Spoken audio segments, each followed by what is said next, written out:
ಕುಮಾರಿಯರ ಎಲ್ಲ ವಸ್ತ್ರಗಳನ್ನು ತೆಗೆದುಕೊಂಡು ದಡದ ಲಘುಬಗೆಯಿಂದ ಓಡಿಬಂದು ಆತ ಸ್ವಲ್ಪ ವಿಡಿಯೋ ಆಫ್ ಮಾಡಿ ಯಾರದ್ದು ವಿಡಿಯೋ ಆನ್ ಆಗಿದೆ, ಆಫ್ ಮಾಡಿ. ಎಲ್ಲರ ವಸ್ತ್ರಗಳನ್ನು ತೆಗೆದುಕೊಂಡು ಹೋಗಿ ಮೇಲೆ ಹೋಗಿ ಕೂತ್ಬಿಟ್ಟ. ಆಮೇಲೆ ಹೇಳ್ದ, ನಿಮಗೆ ಬೇಕಾದರೆ ಆ ವಸ್ತ್ರವನ್ನು ತಗೊಳ್ಬೇಕಾದ್ರೆ ನೀವು ನನ್ನ ಹತ್ರ ಬಂದು ನೀವು ತಗೊಳ್ಬಹುದು. ನಾನು ಇವನ್ನೇ ಹೇಳ್ತಾ ಇದ್ದೀನಿ, ಯಾಕೆಂದ್ರೆ ನೀವು ಈಗಾಗ್ಲೇ ವ್ರತ ಮಾಡಿ ತುಂಬಾ ಆಯಾಸ ಬಂದ್ಬಿಟ್ಟಿದ್ದೀರಾ. ನಾನು ನಿಮ್ಮ ಹತ್ರ ಹಾಸ್ಯ ಮಾಡ್ತಾ ಇಲ್ಲ. ಮತ್ತೆ ಇಲ್ಲಿವರೆಗೂ ನಾನು ಯಾವತ್ತೂ ಸಹ ಸುಳ್ಳು ಹೇಳಿಲ್ಲ. ಬೇಕಾದ್ರೆ ಕೇಳ್ಬಹುದು, ನೀವು ಒಬ್ಬೊಬ್ಬರಾಗಿ ಬಂದು ತಗೊಳ್ಬಹುದು ಅಥವಾ ಒಟ್ಟಿಗೆ ಬರ್ಬೋದು, ಹೇಗಾದ್ರೂ ಸರಿ. ಅವರೆಲ್ಲರೂ ಸಹ ಅವನ ಮಾತನ್ನ ಹಾಸ್ಯ ಅಂತಲೇ ಭಾವಿಸಿದ್ರು. ಹಾಗಾಗಿ ಪರಸ್ಪರ ಮುಖ ನೋಡ್ಕೊಳ್ತಾ ಇದ್ರೆ ಹೊರತು ಯಾರು ಹೊರಗೆ ಬರಲಿಲ್ಲ. ಆದರೆ ಎಷ್ಟೊತ್ತಾದ್ರೂ ಅವನು ಕೊಡ್ತಾ ಇಲ್ಲ, ನೀರಿನಲ್ಲಿದ್ದಾರೆ. ಆಗ ಅವ್ರು ಹೇಳ್ತಾರೆ, ನೀನು ಅನ್ಯಾಯ ಮಾಡ್ಬೇಡ ನಮ್ಗೆ, ನೀನು ಆ ನಂದಗೋಪರಾಜನ ಮಗ ಗೊತ್ತು, ಮತ್ತೆ ರಾಜನ ಮಗ ನೀನು, ನಿನಗೆ ಬೆಲೆ ಜಾಸ್ತಿ, ಮತ್ತೆ ಗೋಕುಲದಲ್ಲಿ ಎಲ್ರು ನಿನ್ನನ್ನ ಆಧರಿಸ್ತಾರೆ, ಎಲ್ಲರೂ ಸಹ ನಿನ್ನ ಮಾತನ್ನೇ ಒಪ್ಕೊಳ್ತಾರೆ. ಹಾಗಾಗಿ ನಮ್ಮನ್ನ ಹೇಗೆ ಆಟ ಆಡಿಸ್ಬೇಡ, ನಮ್ಮ ಬಟ್ಟೆಯನ್ನು ಕೊಟ್ಬಿಡು, ನಮ್ಗೆಲ್ಲ ಚಳಿಯಿಂದ ತೊಂದರೆ ಆಗ್ತಿದೆ, ನಾವೆಲ್ಲ ನಿನ್ನ ದಾಸಿಯರು, ನೀನೇನು ಹೇಳಿದ್ರು ನಾವು ಮಾಡ್ತೇವೆ, ಮತ್ತೆ ನೀನು ಧರ್ಮವನ್ನು ಚೆನ್ನಾಗಿ ಅರಿತವನು, ಹಾಗಾಗಿ ನಮ್ಮ ಬಟ್ಟೆಯನ್ನು ಕೊಟ್ಬಿಡು, ಇಲ್ಲಿದ್ರೆ ನಾವು ರಾಜನ ಹತ್ತಿರ ನಿನ್ನ ತಪ್ಪನ್ನ ತಿಳಿಸ್ತೇವೆ. ಆಗ ಕೃಷ್ಣ ಹೇಳ್ತಾನೆ, ನೀವು ನಾನು ಹೇಳಿದ್ದನ್ನು ಮಾಡ್ತೀರಾ ಅಂತ ಆದರೆ ಇಲ್ಲೇ ಬಂದು ನೀವು ತೆಗೆದುಕೊಳ್ಳಿ, ಬಟ್ಟೆಯನ್ನು ತೆಗೆದುಕೊಳ್ಳಿ. ಆಗ ಚಳಿ ತಡೆಯಕ್ಕಾಗ್ತಾ ಇಲ್ಲ, ಅವ್ನು ಕೊಡಲ್ಲ ಅನ್ನೋದು ಗೊತ್ತಾದ್ಮೇಲೆ ಅವರೆಲ್ಲರೂ ಸಹ ಬಂದರು. ಆಗ ಹೇಳ್ತಾನೆ, ನೀವು ವ್ರತಕ್ಕೋಸ್ಕರ ನೀವು ನೀರಿನಲ್ಲಿ ಇಳಿದಿದ್ದೀರಾ, ಆದ್ರೆ ಹಾಗೆ ಮಾಡಿದಾಗ ವಸ್ತ್ರರಹಿತರಾಗಿ ನೀರಿನಲ್ಲಿ ಇಳಿಬಾರದು, ದೇವತೆಗಳಿಗೆ ಮಾಡಿದಂತಹ ಅವಮಾನ ನೀವು ಅದನ್ನ ಮಾಡಿಬಿಟ್ಟಿದ್ದೀರಾ. ಹಾಗಾಗಿ ಅದಕ್ಕೆ ಪ್ರಾಯಶ್ಚಿತ್ತ ರೂಪದಲ್ಲಿ ನಿಮ್ಮ ಕೈಗಳೆರಡನ್ನು ತಲೆ ಮೇಲೆ ಇಟ್ಕೊಂಡು ನನಗೆ ಬಂದು ನೀವು ನಮಸ್ಕಾರ ಮಾಡಬೇಕು, ಮಾಡಿ ವಸ್ತ್ರವನ್ನು ತೆಗೆದುಕೊಳ್ಳಿ ಅಂತ ಹೇಳಿದಾಗ ಆಗ ಅವ್ರಿಗೆ ಅನ್ನಿಸ್ತು, ನಾವು ತುಂಬಾ ತಪ್ಪು ಮಾಡ್ಬಿಟ್ರಿ, ವ್ರತದಲ್ಲಿ ನಮ್ಮಿಂದ ದೋಷವಾಗೋ ಇದೆ ಅಂತ ಭಾವಿಸಿ ಅವರು ಅವನು ಹೇಳಿದ ಹಾಗೆ ಬಂದು ಅವನಿಗೆ ನಮಸ್ಕಾರ ಮಾಡಿದ್ರು. ಯಾಕೆಂದ್ರೆ ಎಲ್ಲರ ಪಾಪವನ್ನು ಪರಮಾತ್ಮ ಅವನು ಎನ್ನುವ ಜ್ಞಾನ ಇರೋದ್ರಿಂದ ಅವರು ಬಂದು ನಮಸ್ಕಾರ ಮಾಡಿದ್ರು. ಹೀಗೆ ನಮಸ್ಕರಿಸಿದಂತಹ ಅವರಿಗೆಲ್ಲರಿಗೂ ಸಹ ಅವರ ವಸ್ತ್ರಗಳನ್ನ ಹಿಂತಿರುಗಿಸಿಕೊಟ್ಟ. ಅವನಿಗೂ ಸಹ ಅವರು ವಿಧೇಯರಾಗಿರೋದನ್ನು ನೋಡಿ ಸಂತೋಷವಾಯಿತು. ಹೀಗೆ ಅವನು ನಮಗೆ ಅವಮಾನ ಮಾಡಿದ ಎಲ್ಲರೆದುರಿಗೂ ಅಪಹಾಸ್ಯಕ್ಕೆ ನಾವು ಈಡಾದ್ವಿ, ಮತ್ತೆ ಆಟದ ವಸ್ತುಗಳ ಹಾಗೆ ನಮ್ಮನ್ನ ನಡೆಸಿಕೊಂಡ ಇತ್ಯಾದಿ ಯಾವ ಭಾವವೂ ಸಹ ಆ ಗೋಪಿಕಾಸ್ತ್ರೀಯರಲ್ಲಿ ಬರಲಿಲ್ಲ ಅನ್ನೋದು ಮಾತ್ರ ಗಮನಿಸಬೇಕಾಗುತ್ತೆ. ಯಾಕೆಂದ್ರೆ ನಾವು ಆ ಪ್ರೀತಿಪಾತ ಭಾವವನ್ನು ಇಟ್ಕೊಂಡಿರ್ತೀವಿ, ಅವರ ಬಗ್ಗೆ ತಪ್ಪು ಬರೋದಿಲ್ಲ, ತಪ್ಪಿನ ಭಾವ ನಮ್ಮ ಮನಸ್ಸಿನಲ್ಲಿ ಮೂಡೋದಿಲ್ಲ ಅನ್ನೋದನ್ನ ಚೆನ್ನಾಗಿ ತಗೊಂಡಿದ್ದಾರೆ. ಆಮೇಲೂ ಅವನ ಬಗ್ಗೆ ಅವ್ರು ಯಾರು ಕೋಪಿಸ್ಕೊಳ್ಳಿಲ್ಲ. ಅವರೆಲ್ಲರೂ ಸಹ ತಮ್ಮ ಬಟ್ಟೆಯನ್ನು ಉಟ್ಟುಕೊಂಡು ಅಲ್ಲೇ ನಿಂತಿದ್ದಾರೆ, ಹೋಗಕ್ಕೆ ಯಾರಿಗೂ ಮನಸ್ಸಿಲ್ಲ. ಪರಮಾತ್ಮನಿಗೆ ಅರ್ಥವಾಯ್ತು. ಹೇಳ್ತಾನೆ, ನೀವೆಲ್ಲ ಯಾವ ಭಾವದಿಂದ ವ್ರತವನ್ನ ಮಾಡಿದ್ದೀರಾ ಅನ್ನೋದು ಗೊತ್ತಿದೆ ನಮ್ಗೆ, ನಿಮ್ಮ ಸಂಕಲ್ಪವೂ ಸಹ ಗೊತ್ತಿದೆ, ಅದು ಬೇಗ ನಿಮಗೆ ಆ ಇಚ್ಛೆ ಎಲ್ಲ ಕೈಗೂಡುತ್ತೆ. ನನ್ನಲ್ಲಿ ಯಾರ ಮನಸ್ಸು ನೆಲೆಗೊಂಡು ಬಿಟ್ಟಿದೆಯೋ ಅವರ ವಿಷಯದಲ್ಲಿ ನಾನು ಬಹಳ ಉದಾರನಾಗಿಯೇ ಇರ್ತೇನೆ. ಅಂದ್ರೆ ಉದಾಹರಣೆ ಕೊಟ್ಟು ತೋರಿಸ್ತಾ ದೃಷ್ಟಾಂತ ಕೊಟ್ಟು ಹೇಳ್ತಾ ಇದ್ದಾರೆ ವ್ಯಾಸರು, ಹುರಿದ ಬೀಜ ಅಥವಾ ಬೇಯಿಸಿದ ಬೀಜ ಹೇಗೆ ಮತ್ತೆ ಫಲವನ್ನು ಕೊಡುವುದಕ್ಕೆ ಅದು ಅರ್ಹವಾಗೋದಿಲ್ಲ, ಹಾಗೆ ನನ್ನಲ್ಲಿ ಮನಸ್ಸನ್ನ ನೆಲೆಗೊಳಿಸಿದಂತಹ ವ್ಯಕ್ತಿಗಳು ಮತ್ತೆ ಜನ್ಮವನ್ನ ಪಡೆಯೋದಿಲ್ಲ. ಹಾಗಾಗಿ ನೀವು ನಿಮ್ಮ ಮನೆಗಳಿಗೆ ಹೊರಡಿ, ನಿಮ್ಮ ಮನೋರಥ ಸಿದ್ಧಿಸಿದೆ, ಮುಂದಿನ ರಾತ್ರಿಗಳಲ್ಲಿ ನೀವು ನನ್ನ ಜೊತೆ ವಿಹಾರ ಮಾಡ್ತೀರಾ, ಮತ್ತೆ ಅದೇ ಭಾವನೆಯಿಂದ ನೀವು ಸತ್ಯಯನ ಪೂಜೆಯನ್ನು ಸಹ ಮಾಡಿದ್ದೀರಾ ಅಂತ ಅವರೆಲ್ಲರಿಗೂ ಸಹ ಆದೇಶ ಕೊಟ್ಟ. ಭಗವಂತನಿಂದ ಆದೇಶ ತಗೊಂಡವರೆಲ್ಲರೂ ಸಹ ತಮ್ಮ ಇಚ್ಛೆ ಪೂರೈಸಿತು ಎನ್ನುವಂತಹ ಸಂತೋಷ ಮನಸ್ಸಿಲ್ಲದಿದ್ದರೂ ಸಹ ಆತನ ಪಾದಕಮಲವನ್ನ ನೆನೆಸ್ಕೊಳ್ತಾ ಗೋಕುಲಕ್ಕೆ ಹಿಂತಿರುಗಿದರು. ಈ ಕಡೆ ಇನ್ನೊಂದು ದಿನ ಅಂತ ಇಟ್ಕೊಳ್ಬೇಕು. ದೇವಕಿಯ ಕೃಷ್ಣ ಗೋಪಾಲಕರ ಜೊತೆಗೆ ಕೂಡಿಕೊಂಡು ಹಸುಗಳನ್ನು ಮೇಯಿಸ್ತಾ ಬಲರಾಮನ ಜೊತೆಗೆ ವೃಂದಾವನದಿಂದ ದೂರ ಹೋಗ್ತಾನೆ. ಒಂದು ಬೇಸಿಗೆಯ ಬಿಸಿಲು, ಛತ್ರಿಗಳ ಹಾಗೆ ತಮಗೆ ಮರಗಳೆಲ್ಲವೂ ಸಹ ಆ ವೃಕ್ಷ ಜನ್ಮದ ಬಗ್ಗೆ ಒಂದು ರೀತಿ ಅಭಿಮಾನ ಉಂಟು. ಹಾಗಾಗಿ ತಮ್ಮ ಗೆಳೆಯರನ್ನೆಲ್ಲ ಹೆಸರಿಡೋದು ಕರೆದು ಹೇಳ್ತಾನೆ, ಇಂತಹ ವೃಕ್ಷಗಳನ್ನು ನೋಡಿ ಇನ್ನೊಬ್ಬರ ಉಪಕಾರಕ್ಕೋಸ್ಕರ ತಮ್ಮ ಜೀವನವನ್ನೇ ಮುಡುಪಾಗಿ ಇಟ್ಟು ಬಿಟ್ಟಿವೆ. ಗಾಳಿ, ಮಳೆ, ಬಿಸಿಲು, ಹಿಮ ಎಲ್ಲವನ್ನೂ ತಾವು ಸಹಿಸಿಕೊಳ್ಳುತ್ತೆ, ನಮಗೆ ಅದರ ಬಾಧೆಯೂ ತಟ್ಟದ ಹಾಗೆ ನೋಡ್ಕೊಳ್ಳುತ್ತೆ. ಎಲ್ಲ ಜೀವಿಗಳ ಜೀವನಕ್ಕೂ ಆಶ್ರಯವನ್ನು ಕೊಡುವಂತಹ ಕೇವಲ ನೆರಳು ಮಾತ್ರ ಅಲ್ಲ, ಎಲ್ಲ ರೀತಿಯಾದದ್ದು ವೃಕ್ಷಗಳಿಂದ ನಮಗೆ ಸಿಗುವಂತ. ಹಾಗಾಗಿ ಆತರ ಜನ್ಮ ಬಹಳ ಮತ್ತೆ ಇನ್ನೊಬ್ಬರ ವಿಡಿಯೋ ಓಪನ್ ಆಯ್ತು. ಪ್ಲೀಸ್ ವಿಡಿಯೋನ ಆಫ್ ಮಾಡಿ. ಹೇಗೆ ಸಜ್ಜನರ ಹತ್ತಿರ ಯಾರಾದರೂ ಸಹ ಯಾವದಾದ್ರೂ ಅಭ್ಯ ಬಂದರೆ ಅವರು ಅವರನ್ನ ನಿರಾಶೆಗೊಳಿಸಿ ಕಳುಹಿಸೋದಿಲ್ವೋ, ಹಾಗೆ ಮರಗಳು ಸಹ ತಮ್ಮಲ್ಲಿರುವಂತ ಎಲ್ಲವನ್ನೂ ಸಹ ಯಾವ ರೀತಿಯಾದದ್ದಾದ್ರೂ ಇರ್ಬೋದು, ಎಲೆ, ಹೂವು, ಹಣ್ಣು, ನೆರಳು, ಬೇರು ಎಲ್ಲವನ್ನೂ ಸಹ ಕೊಟ್ಟು ಜನರಿಗೆ ಅವರ ಇಚ್ಛೆಯನ್ನು ಪೂರೈಸುತ್ತವೆ. ಹಾಗೆಯೇ ಅದನ್ನ ನೋಡಿ ನಾವು ತಿಳ್ಕೊಳ್ಬೇಕು. ಮನುಷ್ಯರಾದವರು ತಮ್ಮ ಪ್ರಾಣದಿಂದ, ಹಣದಿಂದ, ಬುದ್ಧಿಶಕ್ತಿಯಿಂದ ಏನೂ ಆಗ್ಲಿಲ್ಲ ನಮ್ಮ ಕೈಲಿ, ಒಳ್ಳೆಯ ಮಾತಿನಿಂದಾದ್ರೂ ಜನರಿಗೆ ಶ್ರೇಯಸ್ಸುಂಟಾಗುವ ಹಾಗೆ ನಡೆದುಕೊಳ್ಬೇಕು. ಹೀಗೆ ಆದಾಗಲೇ ಆ ಹುಟ್ಟಿದ ವ್ಯಕ್ತಿಯ ಜನ್ಮ. ಹೀಗೆ ಹೇಳ್ತಾ ಆ ಮರಗಳನ್ನು ನೋಡ್ತಾ ಆನಂದ ಪಡ್ತಾ ತಾವುಗಳ ಮಧ್ಯದಲ್ಲಿಯೇ ಯಮುನಾ ನದಿಯ ಬಳಿಗೆ ಹೋದ. ಅವ್ರ ಜೊತೆ ಅವನ ಜೊತೆ ಎಲ್ಲರೂ ಅಲ್ಲಿರುವಂತಹ ಸ್ವಚ್ಛವಾದಂತಹ, ಈಗ ಕಾಳಿಂಗನ ಇದು ಇಲ್ಲದೆ ಇರೋದ್ರಿಂದ ಅತ್ಯಂತ ಸ್ವಚ್ಛವಾದ ಮಧುರವಾದಂತಹ ನೀರಿನ ಮಧುರ ಹಸುಗಳಿಗೆಲ್ಲ ಕುಡಿಸಿ ಅವುಗಳ ಬಾಯಾರಿಕೆಯನ್ನೆಲ್ಲ ತಣಿಸಿ ಇವರು ಸಹ ಆ ಮಧುರವಾದ ನೀರನ್ನು ಕುಡಿದು ಸಂತೃಪ್ತರ. ಆಮೇಲೆ ನದಿ ತೀರದಲ್ಲಿ ಎಲ್ಲ ಹಸುಗಳನ್ನೆಲ್ಲ ಮೇಯಿಸ್ತಾ ಇದ್ರು. ಯಾಕೆಂದ್ರೆ ನದಿ ತೀರದ ಹಸಿರ ಹುಲ್ಲುಗಳು ಬೇಕಾದಷ್ಟು ಹಸಿರಾಗಿ ಎಲೆಯನ್ನು ಸಿಗುತ್ತೆ. ಅವುಗಳನ್ನ ಮೇಯ್ತಾ ಅವ್ರಿಗೆ ಆ ಸಮಯ ಹೋಗಿದ್ದೆ ಗೊತ್ತಾಗ್ಲಿಲ್ಲ, ಹಸಿವಾಗೋದಕ್ಕೆ ಶುರುವಾಯ್ತು. ಆಗ ರಾಮಕೃಷ್ಣರ ಹತ್ತಿರ ಬಂದು ಅವರೆಲ್ಲರೂ ಹೀಗೆ ಹೇಳ್ಬಿಡ್ತಾರೆ. ಮೇಡಮ್ ಹಲೋ ಮೇಡಮ್, ಇಲ್ಲಿ ಶಿವಾಹ ಅಂತ ಶ್ಲೋಕ ಬರ್ತಲ್ಲ ಮೇಡಮ್, 37 ಅಲ್ಲಿ ಶಿವಾಹ ಅಂತ ಪದ ಏನರ್ಥ ಅದಕ್ಕೆ? 37 ಶೀತಲ ಶಿವಾಹ. ಶಿವಾಹ ಅಂದ್ರೆ ಮಂಗಳಕರವಾದದ್ದು ಅಂತ, ಶುಭಕರವಾದದ್ದು, ಮಂಗಳಕರವಾದದ್ದು ಅಂತ, ನೀರು ಮಂಗಳಮಯವಾದದ್ದು ಅನ್ನೋದಂತ. ಇನ್ನೊಂದು ಶ್ಲೋಕ ಕೃಷ್ಣ ಅಂತ ಬರ್ತಲ್ಲ 31ರಲ್ಲಿ, ಅವನ ಹೆಸರು ಗೆಳೆಯರು, ಅವನ ಹೆಸರು. ಹೌದು, ಹಿಂದೆನೆ ಬಂತು ವಿಷಯ. ಶ್ಲೋಕ ಕೃಷ್ಣ ಅಂತ ಅವನ ಹೆಸರು. ಕೃಷ್ಣಂಗಷ್ಟೇ ಅಲ್ಲ, ಇನ್ನೊಬ್ಬ ಕೃಷ್ಣನೂ ಇದ್ದ ಹಾಗಾದ್ರೆ. ಅದೇನೆ, ಅದಕ್ಕೆ ಎಲ್ಲ ಹೇಳಿದ್ರಲ್ಲ, ಈ ಅವನೇ ಆ ಕೃಷ್ಣ ಎನ್ನುವ ಹೆಸರು ಬಂದ್ಬಿಡುತ್ತೆ ಅನ್ನೋ ದೃಷ್ಟಿಯಿಂದ ಶ್ಲೋಕ ಕೃಷ್ಣ ಅಂತ ಹೇಳ್ತಾರೆ ಅಂತ. ಅವನಿಗೆ ಹೆಸರನ್ನ ನಾವು ಯಾವುದೋ ಒಂದು ಗುರುತು ಇಟ್ಕೊಳ್ತೀವಿ ತಾನೆ, ಹಾಗೆ ಅವನಿಗೆ ಶ್ಲೋಕ ಎನ್ನುವ ಶಬ್ದವನ್ನ ಸೇರಿಸಿ ಅವನನ್ನ ಕರೆಯೋದು ಇಟ್ಕೊಂಡಿದ್ದಾರೆ ಅನ್ನೋದು ವಿಶೇಷ. ಶ್ಲೋಕ ಅಂದ್ರೆ ಸ್ವಲ್ಪ ಅಂತ ಅರ್ಥ. ಹೌದು, ಶ್ಲೋಕ ಅಂದ್ರೆ ಸ್ವಲ್ಪ ಅಂತ ಅರ್ಥ. ಇಲ್ಲಿ ಅರ್ಥ ಇಟ್ಕೊಳ್ಳೋದೇನೋ ನನ್ನ ಲೆಕ್ಕದಲ್ಲಿ ಏನೋ ಬೇಡವೇನೋ ಅಂತ. ನಕ್ಷತ್ರ ಮಲ್ಲಿಕಲ್ಲಿ ತೋಕ ಭಕ್ತಿ ತೋಕಿ ಅಂತ ಬರುತ್ತಲ್ಲ, ಶ್ಲೋಕ ಅಂದ್ರೆ ಸ್ವಲ್ಪ. ಹೌದು, ಆದ್ರೆ ಕೇವಲ ಹೆಸರನ್ನು ಇಟ್ಕೊಳ್ಬೇಕೇ ಹೊರತು. ಸರಿ ಸರಿ, ನಾಮಪದ ಸರಿ. ಓಂ ನಮೋ ಭಗವತೆ ವಾಸುದೇವಾಯ. ಇಲ್ಲಿ ವಿಶೇಷವಾಗಿ ಇವರು ತಗೊಳ್ತಾರೆ ಶ್ರೀಧರೇದವರು. ಮತ್ತು ಅಂದ್ರೆ ಹಸುಗಳನ್ನ ಮೇಯಿಸ್ತಾ ಇದ್ದಾರೆ. ಆಗ ಎಲ್ಲರಿಗೂ ಸಹ ಹಸಿವಾಗಿ ಹೊರಟು ಆಗ ಎಲ್ಲರೂ ಬಲರಾಮಕೃಷ್ಣರ ಹತ್ತಿರ ಬಂದರು. ಅಂದರೆ ಅಲ್ಲ, ಬಂದು ಹೀಗೆ ಹೇಳಿದ್ರು ಅಂತ ಇದೆ. ಹೀಗೆ ಹೇಳಿದ್ರು ಅಂತ ಇದ್ದಕ್ಕಿದ್ದ ಹಾಗೆ ಎಲ್ಲಾದ್ರೂ ಅಧ್ಯಾಯವನ್ನ ಮುಗಿಸ್ಬಿಡ್ತಾರಿಯೇ ಅಂತ ಇದು ಬರುತ್ತೆ, ಸಂದೇಹ ಬರುತ್ತೆ. ಹೇಗೆ ಹೇಳಿದ್ರು ಅಂದ್ಮೇಲೆ ಏನ್ ಹೇಳಿದ್ರು ಅಂತ ಹೇಳಿ ಆದ್ರೂ ನಿಲ್ಲಿಸ್ಬೇಕಾಗಿತ್ತು. ಇಲ್ಲ ಆ ವಿಷಯವನ್ನ ನೀರು ಕುಡಿದ್ರು ಅಂತ ಆದ ಮೇಲೆ ಮುಂದೆ ಬೇಕಾದ್ರೆ ಇನ್ನೊಂದು ಆ ಶ್ಲೋಕವನ್ನ ಮುಂದಿನ ಇದ್ರಲ್ಲಿ ತಗೊಳ್ಬೋದಾಗಿತ್ತಲ್ಲ ಅಂತ ಸಂದರ್ಭ ಬಂದರೆ ಅವರು ಶ್ರೀಧರ ಏನ್ ಹೇಳ್ತಾರೆ, ಹೀಗೆ ಹೇಳ್ತಾ ಇದ್ದ ಹಾಗೆ ಶುಕರಿಗೆ ಮುಂದೆ ಆದಂತಹ ಈ ಅಧ್ಯಾಯ ನನಗೂ ಬಹಳ ಪ್ರಿಯವಾದ, ಮುಂದೆ ನಡೆದಂತಹ ಆ ಪರಮಾತ್ಮನ ಲೀಲೆಯನ್ನ ಮನಸ್ಸಿಗೆ ತೆಗೆದುಕೊಂಡಾಗ ಸ್ವಲ್ಪ ಹೊತ್ತು ಶುಕರು ಸುಮ್ಮನಾಗಿ ಬಿಟ್ರು. ಆ ಮುಂದೆ ಹೇಳುವಂತಹ ಆ ಮಹಿಮೆಯನ್ನ ನೆನಪಿಸ್ಕೊಳ್ತಾ ಅವರ ಮನಸ್ಸು ಒಂದು ರೀತಿಯಾಗಿ ಸ್ತಬ್ಧವಾಗಿ ಹೋಯಿತು. ಹಾಗಾಗಿ ಅಲ್ಲಿಗೆ ಕಥೆಯನ್ನ ನಿಲ್ಲಿಸಿಬಿಟ್ಟಿದ್ದಾರೆ ವ್ಯಾಸರು. ಕಥೆಯನ್ನ ಕಟ್ ಮಾಡಿ ಮುಂದಿನ ಅಧ್ಯಾಯ ತಗೊಂಡಿದ್ದಾರೆ ಅನ್ನೋದನ್ನ ಪ್ರತಿಯೊಂದನ್ನ ಹೇಗೆ ಗಮನಿಸ್ತಾರೆ ಓದುವವರು, ವ್ಯಾಖ್ಯಾನಕಾರರು ಅನ್ನೋದನ್ನ ತುಂಬಾ ಎಚ್ಚರಿಕೆಯಿಂದ ಗಮನಿಸಬೇಕು. ಅದು ವಿಶೇಷವಾಗಿ ಭಾಗವತದಲ್ಲಿ. ಓಂ ನಮೋ ಭಗವತೆ ಗೋಪಾವೂಜುಹೋ ರಾಮ ರಾಮ ಮಹಾವೀರ್ಯ ಕೃಷ್ಣ ದುಷ್ಟ ನಿಬರ್ಹಣ ಏಷ ವೈಬಾಧತೆ ಕ್ಷುತ್ನಃ ತತ್ಶಾಂತಿಂ ಕರ್ತಮರ್ಹತಃ.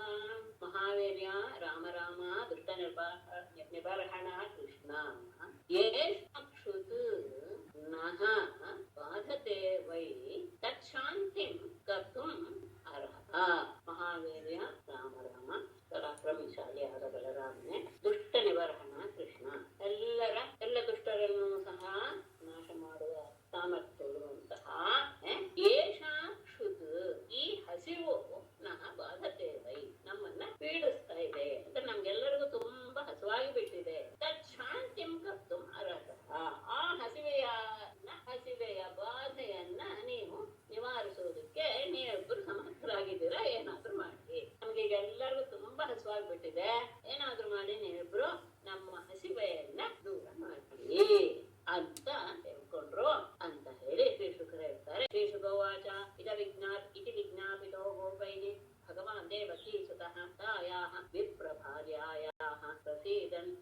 ಬ್ರವೀತ್. ಪ್ರಧಾನವಾದ ಶ್ಲೋಕ ಇದು, ಸ್ವಲ್ಪ ಜ್ಞಾಪಕ ಇಟ್ಕೊಳ್ಬೇಕು, ಮುಂದೆ ವಿಷಯ ಗೊತ್ತಾಗ್ತದೆ. ಇತಿ ಗೋಪೈಹಿ ವಿಜ್ಞಾಪಿತಃ ಭಗವಾನ್ ದೇವಕೀಶಃ ವಿಪ್ರಭಾರ್ಯಾಯಾಃ ಭಕ್ತಾಯಾಃ ಅಥವಾ ಭಕ್ತಾಯಾಃ ಪ್ರಭಾರ್ಯಾಃ ಹೇಗಾದ್ರೂ ತಗೊಳ್ಬೋದು, ತೊಂದರೆ ಇಲ್ಲ.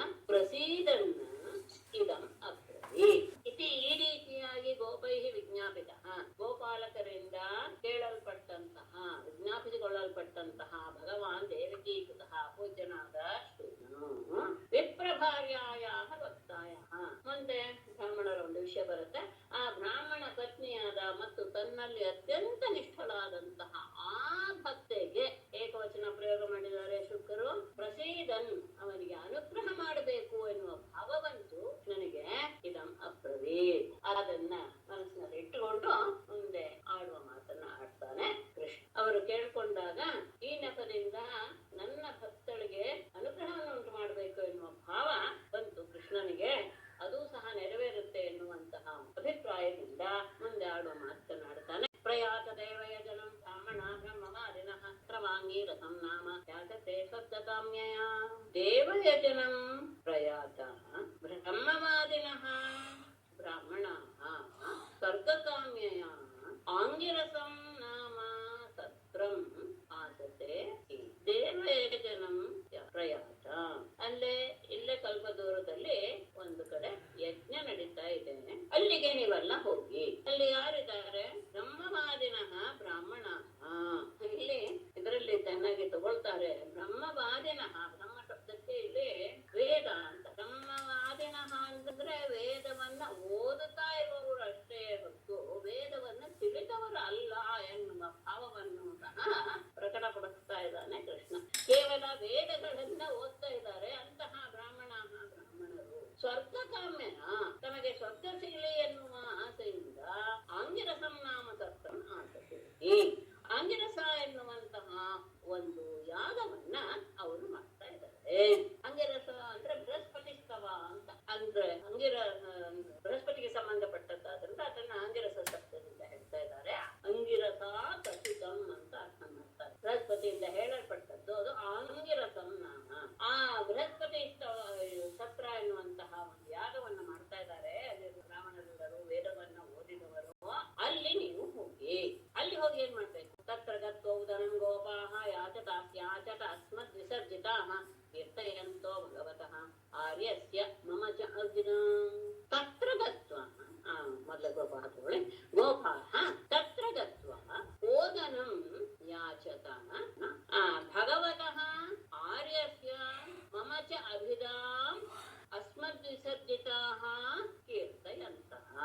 ಯಾಚತ ಅಂತ ಆಮೇಲೆ ತಗೊಳ್ಬೋದು, ಇಲ್ಲ ಆಮೇಲೆ ಬೇಕಾದ್ರೆ ಅನ್ವಯ ಮಾಡ್ಕೊಳ್ಳಿ, ಎರಡು ತೊಂದರೆ ಇಲ್ಲ. ತತ್ರ ಗೋಪಾಃ ಗೋಪಾಲಕರೇ ತತ್ರ ಗತ್ವ ಅಲ್ಲಿ ಹೋಗಿ ಓದನಂ ಯಾಗ ಆಹಾರವನ್ನ ಅಲ್ಲಿ ಬೇಡಿರಿ. ಅಲ್ಲಿ ಹೋಗಿ ಬೇಡೋದು ಹೇಗೆ? ನಾವ್ ಯಾರೋ ಏನೋ ಕೊಡ್ತಾರಾ ಅಂತ ಏನಾದ್ರೂ ಪ್ರಶ್ನೆ ಬಡ್ಬೋದು. ಆಗ ನೀವು ಹೀಗೆ ಮಾಡಿ. ಭಗವತಃ ಆರ್ಯಸ್ಯ ಪೂಜ್ಯನಾದ ಅಣ್ಣನ ಬಲರಾಮನ ಅಂತ ಮಮ ಚ ಅಭಿಧಾಂ ನನ್ನ ಹೆಸರನ್ನ ಹೇಳಿ ಅಸ್ಮದ್ಯವರ್ಜಿತ ನಾವು ಕಳಿಸಿದ್ದೀವಿ ನಿಮ್ಮನ್ನ ಅಂತಾನು ಕೀರ್ತಯಂತೆ ಅಂತಹ ಹೇಳ್ತಾ ಅವ್ರ ಹತ್ರ ಹೋಗಿ ಆಹಾರವನ್ನ ಕೇಳಿ. ಅಲ್ಲಿ ನನ್ನ ಮತ್ತು ನನ್ನ ಅಣ್ಣನ ಹೆಸರನ್ನ ಹೇಳಿ ನಾವು ಕಳಿಸಿದ್ದೀವಿ ಅಂತ ಹೇಳಿ ಅಲ್ಲಿ ಹೋಗಿ ನೀವು ಆಹಾರವನ್ನ ಕೇಳಿ. ಅಂದ್ರೆ ನಾವು ಕಳಿಸಿದ್ದೀವಿ, ಹಸುವಾಗಿದೆ, ಆಹಾರ ಕೊಡ್ರಿ ಅಂತ ನೀವು ಕೇಳಿ. ನೀವೇ ಹೋಗಿ ಕೇಳೋದ್ ಬೇಡ, ನಮ್ಮ ಹೆಸರು ಹೇಳಿ, ಆವಾಗ ಅವ್ರು ಕೊಡ್ತಾರೆ. ಇತ್ಯಾದಿಷ್ಟ ಭಗವತ ದತ್ವಾ ಯಾಚಂತತೆ ತಥಾ ತಾಂಜಲಿ ಪುಟಾ ವಿಪ್ರಾನ್ ದಂಡವತ್ಪದಿತಾ ಭುವಿ ಇತಿ ಭಗವತ ಆದಿಷ್ಟಾಃ ತೇ ತಥಾ ಗತ್ವಾ ಕೃತಾಂಜಲಿ ಪುಟಾ ವಿಪ್ರಾನ್ ದಂಡವತ್ ಭುವಿ ಪತಿತಾಃ ಅಯಾಚಂತ ಇತಿ ಭಗವತ ಆದಿಷ್ಟಾಃ. ಹೀಗೆ ಪರಮಾತ್ಮನ ಆದೇಶದನ್ನ ಪಡೆದುಕೊಂಡಂತಹ ಅವರು ಗತ್ವ ತೇ ಗೋಪಾಲಕರು ತಥಾ ಗತ್ವ ಅವ್ರು ಹೇಳಿದ ಹಾಗೆ ಅಲ್ಲಿಗೆ ಹೋಗಿ ಕೃತಾಂಜಲಿ ಪುಟಾಃ ಕೈಗಳನ್ನು ಜೋಡಿಸಿಕೊಂಡು ವಿಪ್ರಾನ್ ಆ ಬ್ರಾಹ್ಮಣರಿಗೆ ದಂಡವದ್ದು ಭುವಿ ಪತಿತಃ ದೀರ್ಘದಂಡ ನಮಸ್ಕಾರವನ್ನು ಸಹ ಮಾಡ್ತಾ ಅಯಾಚಂತ ಅವರನ್ನ ಕೇಳ್ಕೊ. ಹೀಗೆ ಕೃಷ್ಣ ಹೇಳಿದ ಮೇಲೆ ಆ ಗೋಪಾಲಕರೆಲ್ಲರೂ ಸಹ ಅವರನ್ನ ಹೋಗಿ ಅದೇ ರೀತಿಯಾಗಿ ಕೇಳ್ಕೊಳ್ತಾರೆ. ಕೇಳ್ಕೊಳ್ಳುವಾಗ ಕೈಯನ್ನು ಮುಗಿದುಕೊಂಡು ಅವರಿಗೆ ನಮಸ್ಕಾರ ಮಾಡಿ ಅವರ ಹತ್ರ ಹೀಗೆ ಕೇಳ್ಕೊಳ್ತಾರೆ. ಹೇ ಭೂಮಿ ಕೃಷ್ಣಸ್ಯಾದೇಶಃ ಪ್ರಾಪ್ತಾಂಜಾನೇತ ಭದ್ರಂ ವಹ ಗೋಪಾನ್ನಃ ರಾಮಚೋದಿತಾನ್. ಹೇ ಭೂಮಿದೇವಾಃ ವಹ ಭದ್ರಂ ಶೃಣುತಾಃ ಕೃಷ್ಣಸ್ಯ ಆದೇಶಕಾರಿಣಃ ರಾಮಚೋದಿತಾನ್ ಗೋಪಾನ್ ಪ್ರಾಪ್ತಾನ್ ನಃ ಜಾನೀಯಾತ್. ಹೇ ಭೂಮಿದೇವಾಃ, ನೆಲೆ ಬ್ರಾಹ್ಮಣರೇ, ವಹ ಭದ್ರಂ, ನಿಮಗೆ ಮಂಗಳವಾಗಲಿ.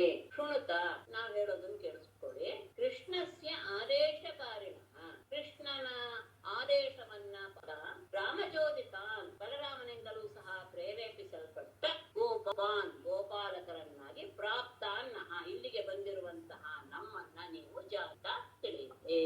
ಅಂದ್ರೆ ಕೃಷ್ಣನ ಆದೇಶದ ರೀತಿಯಲ್ಲಿ ನಾವು ಬಂದಿದ್ದೀವಿ. ಬಲರಾಮನ ಸಹ ಇದಕ್ಕೆ ಪ್ರೇರಣೆ ಕೊಟ್ಟಿದ್ದಾನೆ. ಹಾಗಾಗಿ ನಾವೆಲ್ಲರೂ ಸಹ ಅವನ ಆಜ್ಞೆಯನ್ನ ಪಾಲಿಸ್ತಾ ನಾವು ಇಲ್ಲಿಗೆ ಬಂದಿದ್ದೀವಿ. ನಾವು ಅವನ ಸಂಬಂಧಪಟ್ಟ ಗೋಪಾಲಕರು ಅಂತ ನೀವು ತಿಳಿದುಕೊಳ್ಳಿ. ನಾವು ಆಡುವ ಮಾತನ್ನ ಕೇಳಿ.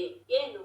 ದಾಶ್ಚಾರಯಂತೋ ವಿದೂರ ಓದನಂ ರಾಮಾಧಿಕ ಓಲಶತೋ ಬಹುಕ್ಷಿತೌ ತಯೋರ್ದ್ವಿಜ ಓದನಮರ್ಥಿನೋರ್ಯದಿ ಶ್ರದ್ಧಾ ಚ ವೋ ಯಚ್ಛತ ಧರ್ಮವಿತ್ತಮಾಃ.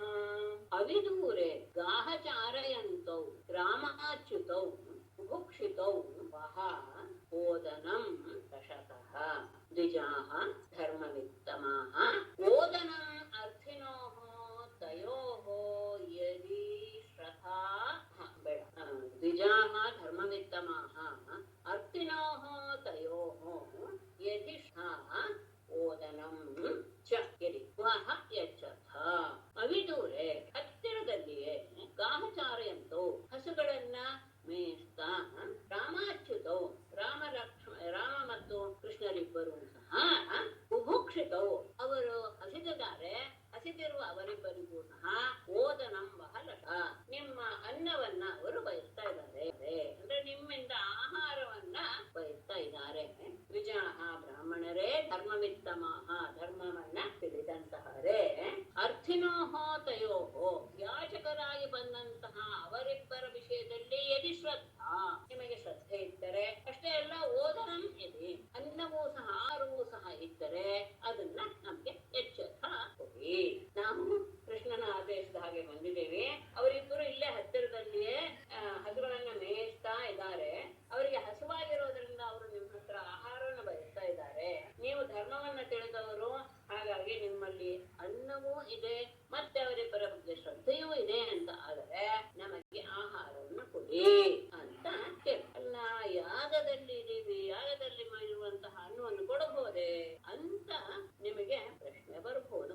ಆದರೆ ಅವರೇ ಅದನ್ನೂ ಸಹ ದೂರ ಮಾಡ್ತಾರೆ. ಬಂದವರೇ, ದೀಕ್ಷಾಯ ಪಶು ಸಂಸ್ಥಾಯ ಗೌತ್ರಾಮಣ್ಯ ಶತತಮಾಹ ಅನ್ಯತ್ರ ದೀಕ್ಷಿತಸ್ಯಾಪೇನಾನ್ನಮನ್ ಅಶ್ನನ್ಹಿ ದುಷ್ಯತಿ ತತ್ತಮಾಹ ಪಶು ಸಂಸ್ಥಾಯಾಃ ಸೌತ್ರಾಮಣ್ಯಾಃ ಚ ದೀಕ್ಷಾಯಾಃ ಅನ್ಯತ್ರ ದೀಕ್ಷಿತಸ್ಯ ಅನ್ನಂ ಅಶ್ನನ್ ನ ಹಿ ದುಷ್ಯತಿ. ಅಶ್ನನ್ ಅಪಿ ನ ಹಿ ದುಷ್ಯತಿ, ಅರ್ಥ ನ ದುಷ್ಯತಿ. ಪಶು ಸಂಸ್ಥಾಯಾಃ, ಪಶು ಸಂಸ್ಥಾ ಅಂದ್ರೆ ಬಲಿಯನ್ನ ಕೊಡುವಂತಹದ್ದು ಯಾಗ, ಅಲ್ಲಿಯವರೆಗೆ. ಮತ್ತು ಸೌತ್ರಾಮಣಿ ಎನ್ನುವಂತಹದ್ದು ಇನ್ನೊಂದು ಯಾಗ. ಈ ಎರಡರಲ್ಲಿ ದೀಕ್ಷಾಯಾಹ, ದೀಕ್ಷಿತರಾದವರಿಗೆ ಬಿಟ್ಟು ಅನ್ಯತ್ರ ಉಳಿದ ಕಡೆ ದೀಕ್ಷಿತಸ್ಯ, ದೀಕ್ಷಿತನಾಗಿದ್ರೆ ಅಂದ್ರೆ ಯಜ್ಞವನ್ನು ಮಾಡ್ತಾ ಇದ್ರೆ, ಈ ಎರಡು ಅಂದ್ರೆ ಬಲಿಯನ್ನು ಕೊಡುವಂತಹ ಯಾಗವಾಗಿದ್ದರೆ ಮತ್ತು ಸೌತ್ರಾಮಣಿ ಯಾಗವಾಗಿದ್ದರೆ ಅಲ್ಲಿ ಮಾತ್ರ ಅಲ್ಲಿ ಯಾಗ ಮಾಡಿರುವಂತಹ ಆಹಾರವನ್ನು ಕೊಡಬಾರದು. ಬೇರೆ ಯಾಗದಲ್ಲಿ ದೀಕ್ಷಿತನಾಗಿದ್ದರೆ ಆ ವ್ಯಕ್ತಿಯ ಅನ್ನಂ ಅಶ್ನನ್, ಆ ವ್ಯಕ್ತಿಯು ಕೊಟ್ಟಂತಹ ಆಹಾರವನ್ನ ತಿನ್ನೋದ್ರಲ್ಲಿ ನ ದುಷ್ಯತಿ, ಅದು ದೋಷವನ್ನು ಉಂಟು ಮಾಡುವುದಿಲ್ಲ. ಅಂದರೆ ಈ ಎರಡು ಯಾಗವನ್ನ ಬಿಟ್ಟು ಅಂತ ನಾನು ಅರ್ಥ ಮಾಡಿದೆ. ಅದೇ ಇರಬಹುದು ಅಂತ ಭಾವಿಸ್ತೇನೆ. ದೀಕ್ಷೆಯನ್ನ ಆರಂಭ ಕೈಗೊಂಡಂತಹ ವ್ಯಕ್ತಿ ಅಗ್ನಿಶೋಮೀಯವಾದಂತಹ ಪಶ್ವಾಲಂಬನ ಆಲಂಬನ ಅಂದ್ರೆ ಬಲಿ ಕೊಡೋದು ಅಂತ. ಅದಕ್ಕಿಂತ ಮೊದಲು ಆ ಅನ್ನವನ್ನು ಸ್ವೀಕರಿಸಬಾರ್ದು. ಹಾಗಾನೆ ಸೌತ್ರಾಮಣಿಯಾಗದನ್ನ ದೀಕ್ಷಿತರಾದಂತಹ ಸಂದರ್ಭದಲ್ಲೂ ಸಹ ಆ ದೀಕ್ಷಿತನನ್ನ ಸ್ವೀಕರಿಸಬಾರದು ಅಂತಿದೆ. ಬೇರೆ ಯಜ್ಞದಲ್ಲಿ ಇರುವಂತಹ, ಈಗ ನೀವು ತಗೊಂಡಿರುವಂತ ಯಾವುದೋ ಬೃಹಸ್ಪತಿ ಯಜ್ಞ, ಹಾಗಾಗಿ ಈ ಯಜ್ಞದಲ್ಲಿ ಆಹಾರವನ್ನ ತಗೊಂಡ್ರೆ, ಸೇವಿಸಿದ್ರೆ ದೋಷವಿಲ್ಲ ಅಂತ ಅವರು ಹೇಳಿದರು. ಅಂದ್ರೆ ಆ ವಿಷಯವನ್ನು ಸಹ ತಿಳಿಸ್ಬಿಟ್ಟಿದೆ. ಇತಿ ತೇ ಭಗವತ್ಯಾಂ ಶೃಣ್ವಂತೋಪಿ ನ ಶುಶ್ರುಗುಃ ಕ್ಷುದ್ರಾಶಾ ಭೂರಿ ಕರ್ಮಾಣ ಬಾಲಿಶಾ ವೃದ್ಧಮಾನಿನಃ ಇತಿ ಭಗವದ್ಯಾಂಚ್ಯಾಂ ಶೃಣ್ವಂತಃ ಅಪಿ ತೇ ಕ್ಷುದ್ರಾಶಾಃ ಭೂರಿ ಕರ್ಮಾಣಃ ಬಾಲಿಶಾಃ ವೃದ್ಧಮಾನಿನಃ ನ ಶುಶ್ರುಗುಃ ಇತಿ ಈ ರೀತಿಯಾಗಿ ತೇ ಅವರೆಲ್ಲರೂ ಸಹ ಭಗವದ್ಯಾಂಚ ಪರಮಾತ್ಮನ ಪ್ರಾರ್ಥನೆಯನ್ನ ಶೃಣ್ವಂತಹ ಅಪಿ ಕೇಳಿಸ್ಕೊಳ್ತಾ ಇದ್ರು ಸಹ ಕ್ಷುದ್ರಾಶಾಹ ಯಾವುದೋ ಒಂದು ಕ್ಷುದ್ರವಾದ ಫಲದಲ್ಲಿಯೇ ಆಸೆಯನ್ನು ಇಟ್ಟುಕೊಂಡವರಿಗೆ ಭೂರಿ ಕರ್ಮಾಣ ಅದಕ್ಕೋಸ್ಕರ ಅನೇಕ ಆಯಾಸಕರವಾದಂತಹ ಕರ್ಮಗಳನ್ನು ಮಾಡ್ತಾ ಇರುವವರು ಬಾಲಿಶಾಹ ಅಜ್ಞರಾಗಿದ್ದರೂ ಸಹ ವೃದ್ಧಮಾನಿನಃ ನಾವು ಬಹಳ ಜ್ಞಾನಿಗಳು ಅಂತ ಭಾವಿಸಿದ ಅವರು ನ ಶುಶ್ರುವುದು ಅವರ ಮಾತನ್ನ ಅವರು ಕೇಳಿಸ್ಕೊಳ್ಳೇ ಇಲ್ಲ. ಪಾಡುವರು ಹೇಳ್ತಾ ಇದ್ದಾರೆ, ಇವ್ರು ಯಾರು ಸಹ ಅದನ್ನ ತಮ್ಮ ಕಿವಿ ಮೇಲೆ ಹಾಕಿಕೊಳ್ಳಲಿಲ್ಲ. ಪರಮಾತ್ಮನೇ ಹೇಳ್ತಾನೆ ಎನ್ನುವ ಮಾತನ್ನ ಹೇಳಿದರೂ ಸಹ ಅವರು ಆ ಮಾತನ್ನ ಅವರು ಕೇಳಿಸ್ಕೊಳ್ಳಿಲ್ಲ. ಯಾಕೆ ಹಾಗೆ ಅಂದ್ರೆ ಅವರಲ್ಲಿ ಮೋಢ್ಯ ತುಂಬಿತ್ತು. ಯಾವುದೋ ಒಂದು ಸ್ವರ್ಗವನ್ನ ಫಲವಾದ ಕ್ಷುದ್ರವಾದ ಸ್ವರ್ಗದ ಫಲದಲ್ಲಿ ಆಸೆ ಇದ್ರು, ಅತ್ಯಂತ ಆಯಾಸವಾದಂತಹದ್ದು. ಅಂತಹ ಯಾಗ ಕಾರ್ಯದಲ್ಲಿ ತೊಡಗೊಂಡಿದ್ದವರು ಅವರು ಅಜ್ಞರೇ, ಏನು ಗೊತ್ತಿಲ್ಲ. ಆದ್ರೂ ತಮ್ಮನ್ನ ತಾವು ಬಹಳ ಜ್ಞಾನಿಗಳು ಅಂತ ಭಾವಿಸಿ ಬಿಟ್ಟಿದ್ದರಿಂದ ಅವರು ಆ ಗೋಪಾಲಕರ ಮಾತನ್ನ ಕಿವಿ ಮೇಲೆ ಹಾಕೊಳ್ಳಿಲ್ಲ. ಮತ್ತೆ ಪರಮಾತ್ಮ ಎಂಥವನು, ಅವನನ್ನ ಸಾದಾ ಮನುಷ್ಯ ಅಂತ ಭಾವಿಸ್ಬಿಟ್ರು. ದೇಶ ಕಾಲ ಪೃಥಕ್ ದ್ರವ್ಯಂ ಮಂತ್ರ ತಂತ್ರಜ್ಞಯ ದೇವತಾ ಯಜಮಾನಶ್ಚ ಋತುರ್ಧರ್ಮಶ್ಚ ಯನ್ಮಯಃ ತಂ ಬ್ರಹ್ಮ ಪರಮಂ ಸಾಕ್ಷಾತ್ ಭಗವಂತಂ ಅಧೋಕ್ಷಜಂ ಮನುಷ್ಯ ದೃಷ್ಟ್ಯಾ ದುಷ್ಪ್ರಜ್ಞಾಃ ಮರ್ತ್ಯಾತ್ಮಾನೋ ನ ಮೇನಿರೇ. ದೇಶಃ ಕಾಲಃ ಪೃಥಕ್ ದ್ರವ್ಯಂ ಮಂತ್ರ ತಂತ್ರ ಋತ್ವಿಜ ಅಗ್ನಿ ಅಂತ ಒಂದೇ ಪದ. ಮಂತ್ರ ತಂತ್ರ ಋತ್ವಿಜೋಗ್ನಯ ದೇವತಾ ಯಜಮಾನಃ ಚ ಕ್ರತುಃ ಧರ್ಮಃ ಚ ಯನ್ಮಯಃ ತಂ ಸಾಕ್ಷಾತ್ ಪರಮಂ ಬ್ರಹ್ಮ ಭಗವಂತಂ ಮೋಕ್ಷಜಂ ಮರ್ತ್ಯಾತ್ಮಾನಃ ದುಷ್ಪ್ರಜ್ಞಾಃ ಮನುಷ್ಯ ದೃಷ್ಟ್ಯಾ ನ ಮೇನಿರೇ. ದೇಶ ಕಾಲ ಮತ್ತೆ ಇದಕ್ಕೆ ಬಳಸುವಂತಹ ಸಾಮಗ್ರಿಗಳು, ಹವ್ಯಸಿನ ರೂಪದಲ್ಲಿ ಬಳಸುವ ಎಲ್ಲ ಸಾಮಗ್ರಿಗಳು, ಮಂತ್ರ ತಂತ್ರ ಋತ್ವಿಜರು ಅಗ್ನಿಗಳು, ದೇವತೆ ಯಜಮಾನ, ಯಾಗ ಮತ್ತು ಯಾಗದಿಂದಾಗುವ ಧರ್ಮ, ಇದೆಲ್ಲವೂ ಸಹ ಎನ್ಮಯ ಯಾವ ಸ್ವರೂಪೋ, ಯಾವ ಸ್ವರೂಪವೇ ಇದೆಲ್ಲವೂ ಸಹ ಪರಮಾತ್ಮನ ಸ್ವರೂಪವೇ. ಅಂತಹ ಸಾಕ್ಷಾತ್ ಪರಮಂ ಬ್ರಹ್ಮ, ಅಂತಹ ಪರಬ್ರಹ್ಮನಾದ ಭಗವಂತಂ ಅಧೋಕ್ಷಜಂ ಪೂಜ್ಯನಾದಂತಹ ಕೃಷ್ಣನನ್ನ ಮರ್ತ್ಯಾತ್ಮಾನಃ, ಅದು ಬಹಳ ಮುಖ್ಯ, ತಮ್ಮನ್ನ ಈ ಶರೀರವೇ ತಾವು ಅಂತ ಭಾವಿಸಿರುವಂತಹ ಮತ್ತು ದುಷ್ಪ್ರಜ್ಞ ಮೂರ್ಖರಾದಂತಹ ಸರಿಯಾದ ತಿಳುವಳಿಕೆ ಇಲ್ಲದೆ ಇರುವವರು ಮನುಷ್ಯ ದೃಷ್ಟ್ಯ ಆ ಕೃಷ್ಣ ಮತ್ತು ಬಲರಾಮನನ್ನು ಸಾಮಾನ್ಯ ಮನುಷ್ಯರು ಎನ್ನುವಂತಹ ದೃಷ್ಟಿಯಿಂದ ನ ಮೇನಿರೆ ಅವರ ಮಾತಿನ ಬಗ್ಗೆ ಯಾರು ಸಹ ಮನ ಕೊಡಲಿಲ್ಲ. ಎಲ್ಲವೂ ಸಹ ಪರಮಾತ್ಮನ ಸ್ವರೂಪವೇ. ಯಾವುದು ದೇಶ ಕಾಲ ಎಲ್ಲ ಹೇಳ್ಬಿಟ್ಟಿದ್ದಾರೆ. ಆ ಯಾಗಕ್ಕೆ ಬಳಸುವಂತಹ ದ್ರವ್ಯಗಳು, ಮಂತ್ರ ತಂತ್ರ ಋತ್ವಿಜರು ಅಗ್ನಿಗಳು, ದೇವತೆ ಯಜಮಾನ, ಯಾಗದಿಂದ ಧರ್ಮ ಎಲ್ಲವೂ ಸಹ ಯಾವ ಪರಮಾತ್ಮನ ಸ್ವರೂಪವೇ ಆಗಿದೆ. ಅಂತಹ ಪರಮಾತ್ಮನಾದ ಕೃಷ್ಣನೇ ಅಲ್ಲ ಪರಬ್ರಹ್ಮವೇ ಬಂದು ಕೇಳ್ತಾ ಇದ್ದರೂ ಸಹ ಈ ತಮ್ಮ ಬುದ್ಧಿಯನ್ನ ಸರಿಯಾಗಿ ಅದರಲ್ಲಿ ಅದರ ಅತ್ಯಂತ ಮೂಢವಾದಂತಹ ಭಾವನೆಯಿಂದ ಈ ಶರೀರವನ್ನೇ ತಾವು ಅಂತ ಭಾವಿಸಿದಂತಹ ಆ ಮೂರ್ಖರು ಆ ಪರಮಾತ್ಮನನ್ನು ಒಬ್ಬ ಸಾಮಾನ್ಯ ಮನುಷ್ಯ ಅಂತ ಭಾವಿಸಿ ಏನು ಅದಕ್ಕೆ ಪ್ರತಿಕ್ರಿಯೆ ತೋರಿಸಲಿಲ್ಲ.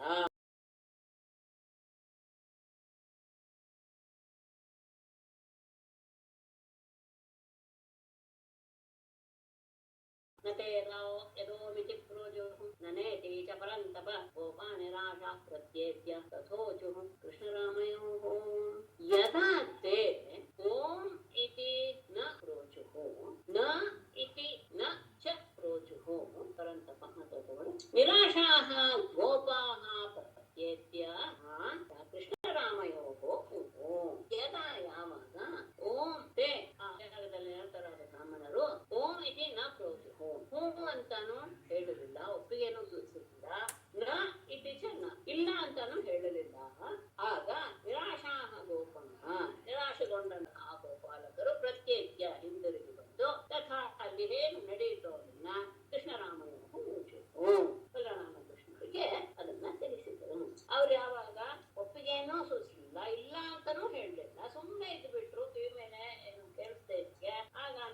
ಮೊದಲಾದಂತಹ ಗೋಪಾಲಕರು ಅಲ್ಲಿಂದ ಹಿಂತಿರುಗಿ ಬಂದು ಎಲ್ಲ ವಿಷಯವನ್ನೆಲ್ಲರಿಗೆ ತಿಳಿಸಿದರು. ಒಂದು ವ್ಯಾಕರಣದ ಪ್ರಶ್ನೆ ವ್ಯಾಕರಣದವರಿಗೆ ವೈಯಾಕರಣರಿಗೆ ಏನೋ ಎನ್ನುವ ಶಬ್ದದ ಸೂತ್ರದ ಜ್ಞಾಪಕ ಬಂದಿದೆ ಅಂತ ಭಾವಿಸಿ ತದುಪಾಕರ್ಣ್ಯ ಭಗವಾನ್ ರಹಸ್ಯೇಶ್ವರ ವ್ಯಾಜಹಾರ ಪುನರ್ಗೋಪಾನ್ ದರ್ಶಯನ್ ಲೌಕಿಕೀಂ ಗತಿಂ. ತದುಪಾಕರ್ಣ್ಯ ಜಗದೀಶ್ವರ ಭಗವಾನ್ ರಹಸ್ಯ ಲೌಕಿಕೀಂ ಗತಿಂ ದರ್ಶಯನ್ ಪುನಃ ಗೋಪಾನ್ ವ್ಯಾಜಹಾರ. ತದುಪಾಕರ್ಣ್ಯ ಆ ಗೋಪಾಲಕರು ಹೇಳಿದ ಮಾತನ್ನ ಕೇಳಿ ಜಗದೀಶ್ವರ ಭಗವಾನ್ ಜಗತ್ತಿಗೆ ಒಡೆಯನ ಮಾತನು ರಹಸ್ಯ ಲೌಕಿಕೀಂ ಗತಿಂ ದರ್ಶಯನ್ ಲೋಕದಲ್ಲಿ ಹೇಗೆ ನಡೆಯುತ್ತೆ ಎಲ್ಲವೂ ಅನ್ನೋದನ್ನ ತೋರಿಸ. ಲೋಕದಲ್ಲಿ ಯಾವಾಗ ಯಾರ್ಯಾರ ಹತ್ರ ಹೇಗೆ ವ್ಯವಹಾರ ಮಾಡಬೇಕು ಅನ್ನೋದನ್ನ ತೋರಿಸುವ ರೀತಿಯಲ್ಲಿ ಪುನಃ ಮತ್ತೆ ಗೋಪಾನ್ ವ್ಯಾಜ ಗೋಪಾಲಕರಿಗೆ ಈ ರೀತಿಯಾದ ಮಾತನ್ನ ಹೇಳಿದ. ಇಲ್ಲಿ ಲೌಕಿಕವಾದಂತಹ ಗತಿ ಏನು ಅನ್ನೋದನ್ನ ವಿಶೇಷವಾಗಿ ಲೋಕದಲ್ಲಿ ಯಾವುದೇ ಒಂದು ಕೆಲಸಕ್ಕೆ ಹೊರಟಾಗ ತಕ್ಷಣವೇ ಸಾಫಲ್ಯ ಆಗತ್ತೆ ಅನ್ನೋದು ಇಲ್ಲ. ಆಗ ನಮ್ಮ ಕೆಲಸ ಆಗಬೇಕಾದಾಗ ನಾವು ಅದಕ್ಕೆ ಪುನಃ ಪುನಃ ಪ್ರಯತ್ನ ಮಾಡಬೇಕು ಎನ್ನುವಂತಹ ಲೌಕಿಕಿ ಗತಿ ಅನ್ನೋದನ್ನು ಸಹ ಇಲ್ಲಿ ಹೇಳ್ತಾರೆ. ನನಗೆ ಅನಿಸಿತ್ತು ಇನ್ನು ಹೇಳ್ತಾರದು ಲೌಕಿಕವಾದದ್ದು ಹೇಗಿರುತ್ತೆ ಮುಂದೆ ಅದು ನಿಮ್ಗೆ ಗೊತ್ತಾಗುತ್ತೆ. ಗೊತ್ತಾಗಲಿಲ್ಲ ಅಂದ್ರೆ ಕೊನೆಯಲ್ಲಿ ಹೇಳಿದೆ ಏನ್ ಹೇಳ್ತಾ ಪರಮಾತ್ಮ ಮಾಮ್ಯಾಪಾಯದ ಪತ್ನೇಭ್ಯ ಸಂಕರ್ಷಣಮಾಗತಂ ದಾಸ್ಯಂತಿ ಕಾಮಮನ್ನಂ ವಹ ನಿಧಾಮಯುಷಿತಾ ಧಿಯಾ. ಸಂಕರ್ಷಣಂ ಆಗತಂ ಮಾಂ ಪತ್ನೇಭ್ಯಃ ಜ್ಞಾಪಯತಃ ಸ್ನಿಗ್ಧಾಃ ಧಿಯಾ ಮಯಿ ಉಷಿತಾಃ ವಹ ಕಾಮಂ ಅನ್ನಂ ದಾಸ್ಯಂತಿ. ಸಂಕರ್ಷಣಂ ಬಲರಾಮನೊಡನೆ ಆಗತಂ ಬಂದಿರುವಂತಹ ಮಾಂ ಅಂದ್ರೆ ನನ್ನ ಬಗ್ಗೆ ಅಂತ ಪತ್ನಿಯರಿಗೆ ಜ್ಞಾಪಿಸ್ತ. ನೀವೀಗ ಮತ್ತೆ ಹೋಗಿ ಆ ಬ್ರಾಹ್ಮಣರ ಪತ್ನಿಯರಿಗೆ ತಿಳಿಸಿ ಕೃಷ್ಣ ಬಲರಾಮನ ಜೊತೆಗೆ ಬಂದಿದ್ದಾನೆ ಅಷ್ಟೇ ಅಲ್ಲ ಅವನು ಬಹಳ ಹಸು ಬಿಟ್ಟಿದ್ದಾನೆ, ಆ ಆಹಾರವನ್ನು ಬಯಸ್ತಾ ಇದ್ದಾರೆ ಅನ್ನುವ ಮಾತನ್ನ ಹೇಳಿ ಸ್ನಿಗ್ಧಾಹ ಅತ್ಯಂತ ಸ್ನೇಹ ಸ್ವಭಾವದವರಾದ ಮಯಿ ನನ್ನಲ್ಲಿಯೇ ಧಿಯಾ ಉಷಿತ ಮನಸ್ಸಿನಿಂದ ಅವರು ನನ್ನಲ್ಲಿಯೇ ವಾಸ ಮಾಡ್ತಾ ಇದ್ದಾರೆ. ನನ್ನನ್ನು ಯಾವಾಗಲೂ ಸಹ ಸ್ಮರಿಸ್ಕೊಳ್ತಾರೆ. ಅಂತಹ ಅವರು ನಿಮಗೆ ಕಾಮಂ ಯಥೇಷ್ಟವಾಗಿ ಅನ್ನೊಂದ ಈ ಆಹಾರವನ್ನು ಕೊಡ್ತೇವೆ.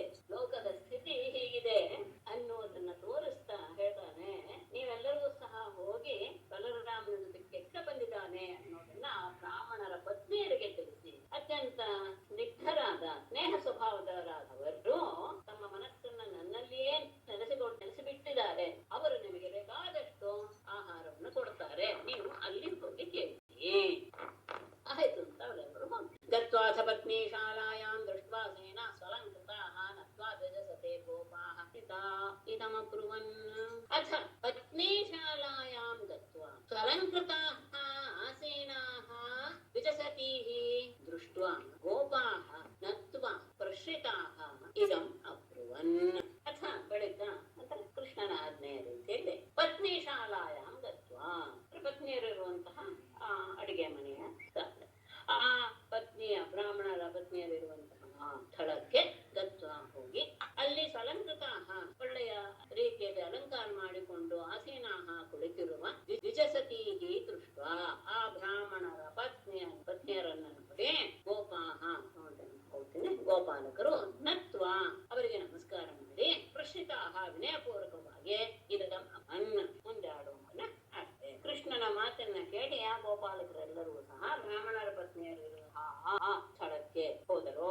ಅಲ್ಲಿ ಅಲಂಕಾರ ಮಾಡಿಕೊಂಡು ಕುಳಿತುಕೊಂಡಿರುವಂತಹ ಅವರನ್ನ ನೋಡಿ ಅವರಿಗೆ ನಮಸ್ಕಾರ ಮಾಡಿ ಬಹಳ ವಿನಯಪೂರ್ವಕವಾಗಿ ಈ ಮಾತನಾಡುತ್ತಾರೆ. ನಮೋ ವಿಪ್ರಪತ್ನಿಭ್ಯಃ ವಿಭೋಧವಚಾಂಸಿನಃ ತೋ ವಿದೂರೇ ತರತ ನೇನ ಇಹ ಈಶಿತಃ ವಯಂ. ವಿಪ್ರಪತ್ನಿಭ್ಯಃ ವಹ ನಮಃ ನಃ ವಚಾಂಸಿ ನಿಬೋಧ ಇತಃ ಅವಿದೂರೇ ಚರತ ಕೃಷ್ಣೇನ ವಯಂ ಇಹ ಈಶಿತಃ. ವಿಪ್ರಪತ್ನಿಭ್ಯಃ ವಿಪ್ರಪತ್ನಿಯರಾದ ವಹ ನಿಮಗೆ ನಮಃ ನಮಸ್ಕಾರ. ನಃ ವಚಾಂಸಿ ನಮ್ಮ ಮಾತನ್ನ ನೀವು ನಿಬೋಧ ಕೇಳಿದೆ. ಏನು ಇತಃ ಇಲ್ಲಿಂದ ಅವಿದೂರೇ ಹತ್ತಿರದಲ್ಲಿಯೇ ಚರತ ಹಸುಗಳನ್ನು ಮೇಯಿಸ್ತಾ ಇರುವಂತಹ ಕೃಷ್ಣನಿಂದ ವಯಂ ನಾವು ಇಹ ಈಶಿತಃ ಇಲ್ಲಿ ಕಳಿಸಲ್ಪಟ್ಟಿದ್ದೇವೆ. ಅಂದ್ರೆ ಇಲ್ಲಿಯೇ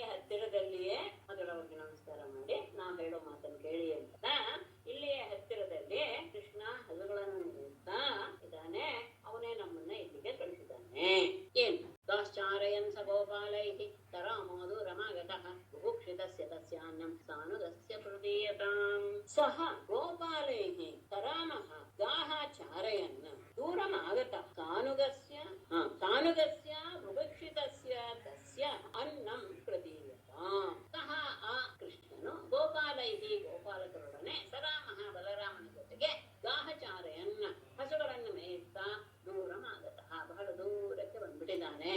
ಸಾನುಗಸ್ಯ ಅಣ್ಣನೊಡನೆ ಭುಭಕ್ಷಿತಸ್ಯ ತಸ್ಯ ಹಸಿವಾದಂತಹ ಅವನಿಗೆ ಅನ್ನಂ ಪ್ರದೀಯತಾಂ ಅನ್ನವನ್ನ ನೀವು ನೀಡಿ. ಗೋಪಾಲರ ಜೊತೆಗೆ ಬಲರಾಮನ ಜೊತೆಗೆ ಬಂದು ಹಸುಗಳನ್ನು ಮೇಯಿಸ್ತಾ ತುಂಬಾ ದೂರ ಬಂದ್ಬಿಟ್ಟಿದ್ದಾನೆ ವೃಂದಾವನದಿಂದ.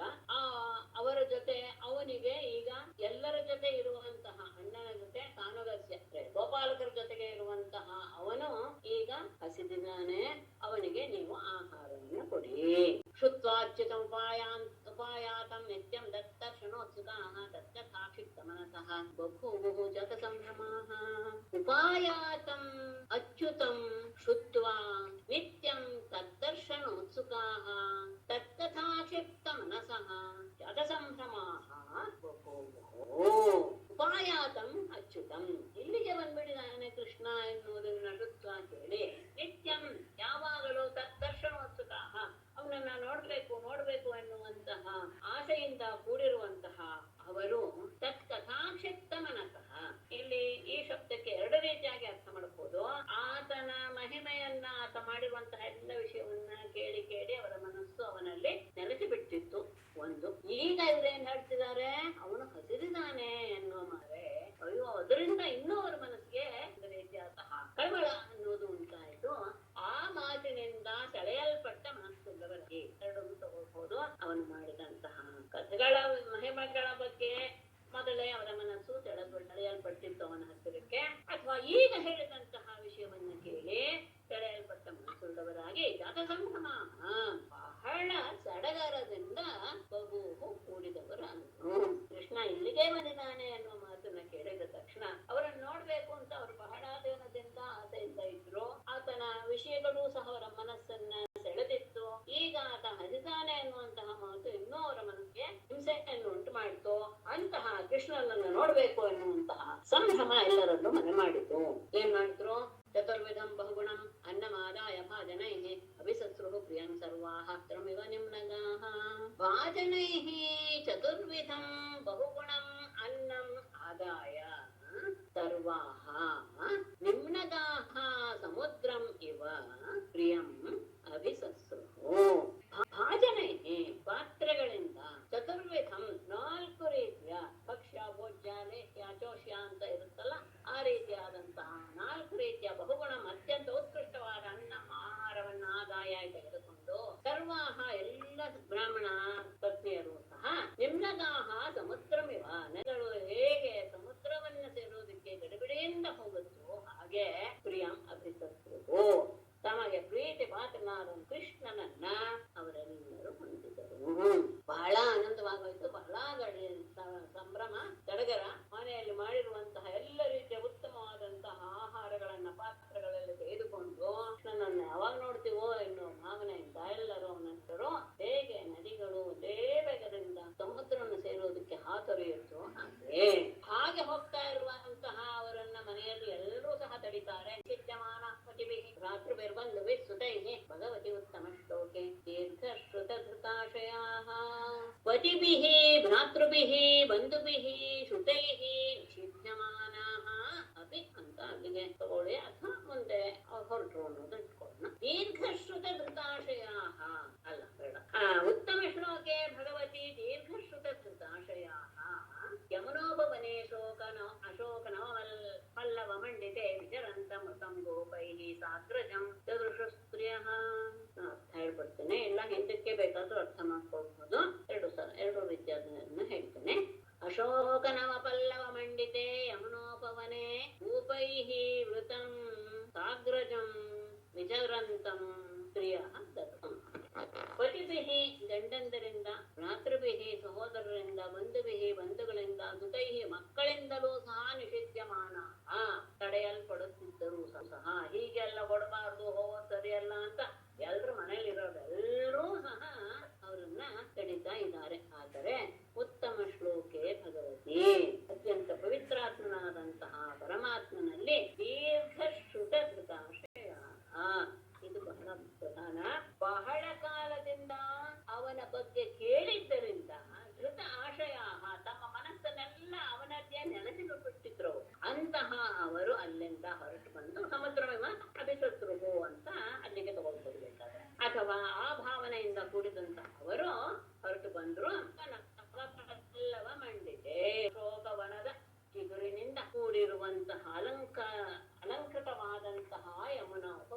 ಯಮುನಾ ನದಿಯ ತೀರದಲ್ಲಿರುವ ಆ ವನದಲ್ಲಿ ಗೋಪೈಹಿ ವೃತಂ ಗೋಪಾಲಕರಿಂದ ಸುತ್ತುವರೆದ ಸಾಗ್ರಜಂ ಅಣ್ಣನೊಡನೆ ವಿಚರಂತಂ ಸಂಚಾರ ಮಾಡ್ತಾ ಇರುವಂತಹ ಸ್ತ್ರೀ ಅವನನ್ನ ಕೃಷ್ಣನನ್ನ ಸ್ತ್ರೀಯ ದದುಷೋ ಆ ಸ್ತ್ರೀಯರು ಇವರೆಲ್ಲರೂ ನಿಷೇಧ ಮಾಡಿದ್ರು ಸಹ ಯಾರ ಮಾತಿಗೂ ಬೆಲೆ ಕೊಡದೆ ಅವರೆಲ್ಲರೂ ಇಲ್ಲಿಗೆ ಬಂದರು. ಅಲ್ಲಿ ಯಮುನಾ ನದಿಯ ತೀರದಲ್ಲಿ ಸುಂದರವಾದ ವಾತಾವರಣದಲ್ಲಿ ಗೋಪಾಲಕರೊಡನೆ ಅಣ್ಣನೊಡನೆ ವಿಹಾರ ಮಾಡ್ತಾ ಇರುವಂತಹ ಕೃಷ್ಣನನ್ನ ಅವರು ನೋಡಿದರು.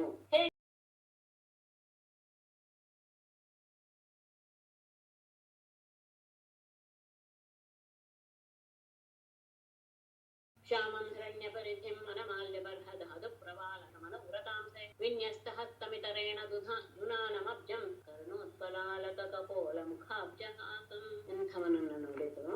ಶ್ಯಾಮಂ ಹಿರಣ್ಯ ಪರಿಧಿಂ ವನಮಾಲ್ಯ ಬರ್ಹದಾದು ಪ್ರವಾಲ ನಟವೇಷಂ ಅನುವ್ರತಾಂಸೆ ವಿನ್ಯಸ್ತ ಹಸ್ತಂ ಇತರೇಣ ಅಬ್ಜಂ ಪುನಾನಂ ಕರ್ಣೋತ್ಪಲಾಲಕ ಕಪೋಲ ಮುಖಾಬ್ಜಹಾಸಂ ತಂ ದದೃಶುಹು.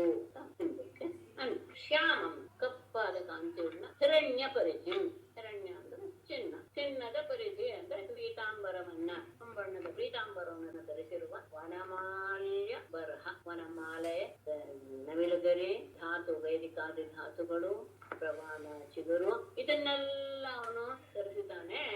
ನಟವೇಷಂ ಒಬ್ಬ ನಟನ ಹಾಗೆ, ನಾಟಕದ ನಟನ ಹಾಗೆ ವೇಷವನ್ನು ಧರಿಸಿರುವಂತಹ ಅವನನ್ನು ನೋಡಿದರು. ಅವ ಹೇಗಿದ್ದಾನೆ ಈಗ? ಅನುವ್ರತಾಂತೆ, ತನ್ನನ್ನ ಹಿಂಬಾಲಿಸಿ ಬರ್ತಾ ಇರುವಂತಹ ಒಬ್ಬ ಗೋಪಾಲಕನ ಅಂಶ ಅಂದ್ರೆ ಹೆಗಲಿನಲ್ಲಿ ವಿನ್ಯಾಸ ಹಸ್ತಂ, ಒಂದು ಕೈಯನ್ನ ಇಟ್ಟಿದ್ದಾನೆ. ಇತರೇಣ ಇನ್ನೊಂದು ಕೈಯಿಂದ ಅಬ್ಜಂ ಧುನಾನಂ, ಕಮಲವನ್ನ ತಿರುಗಿಸ್ತಾ ಬರ್ತಾ ಇದ್ದಾನೆ.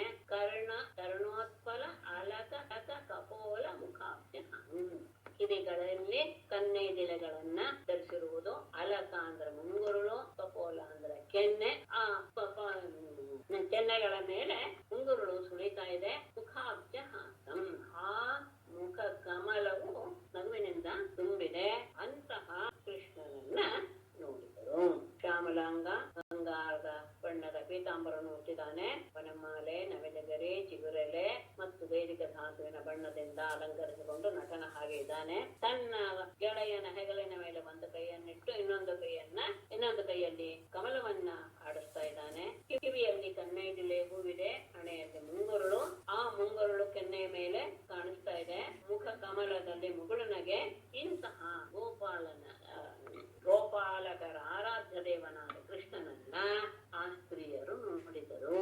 ಅವರನ್ನು ನೋಡಿದ ತಕ್ಷಣ ಅವರ ಮನಸ್ಸು, ಅವರ ವ್ಯವಹಾರ ಹೇಗಿತ್ತು ಅನ್ನೋದನ್ನ ತುಂಬಾ ಚೆನ್ನಾಗಿ ಕಂಡಿದ್ದಾರೆ. ಪ್ರಾಯಶ್ರುತ ಪ್ರಿಯತಮೋದಯ ಕರ್ಣಪೂರೈಹಿ ಯಸ್ಮಿನ್ ನಿಮಗ್ನ ಮನಸಸ್ತಮಥಾಕ್ಷಿರಂದ್ರೈಹಿ ಅಂತಃ ಪ್ರವೇಶ್ಯ ಸುಚಿರಂ ಪರಿರಭ್ಯ ತಾಪಂ ಪ್ರಾಜ್ಞಂ ಯಥಾಭಿಮತಯೋ ವಿಜಹುರ್ನರೇಂದ್ರ ನರೇಂದ್ರ. ಪ್ರಾಯಃ ಶ್ರುತ ಪ್ರಿಯತಮೋದಯ ಕರ್ಣಪೂರೈಹಿ ಯಸ್ಮಿನ್ ನಿಮಗ್ನ ಮನಸಃ ತಂ ಅಥ ಅಕ್ಷಿರಂಧ್ರೈಹಿ ಅಂತಃ ಪ್ರವೇಶ್ಯ ಸುಚಿರಂ ಪರಿರಭ್ಯ ತಾಪಂ ವಿಜಹುಃ ಯಥಾ ಅಭಿಮತಯಃ ಪರಿರಭ್ಯ ತಾಪಂ ವಿಜಹುಃ.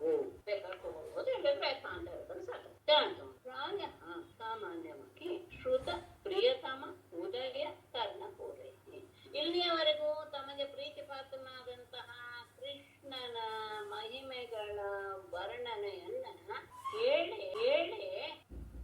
ಕೇಳಿರುವಂತಹ ಕರ್ಣಪೂರ ಅಂತ ಹೇಳ್ತಾರೆ.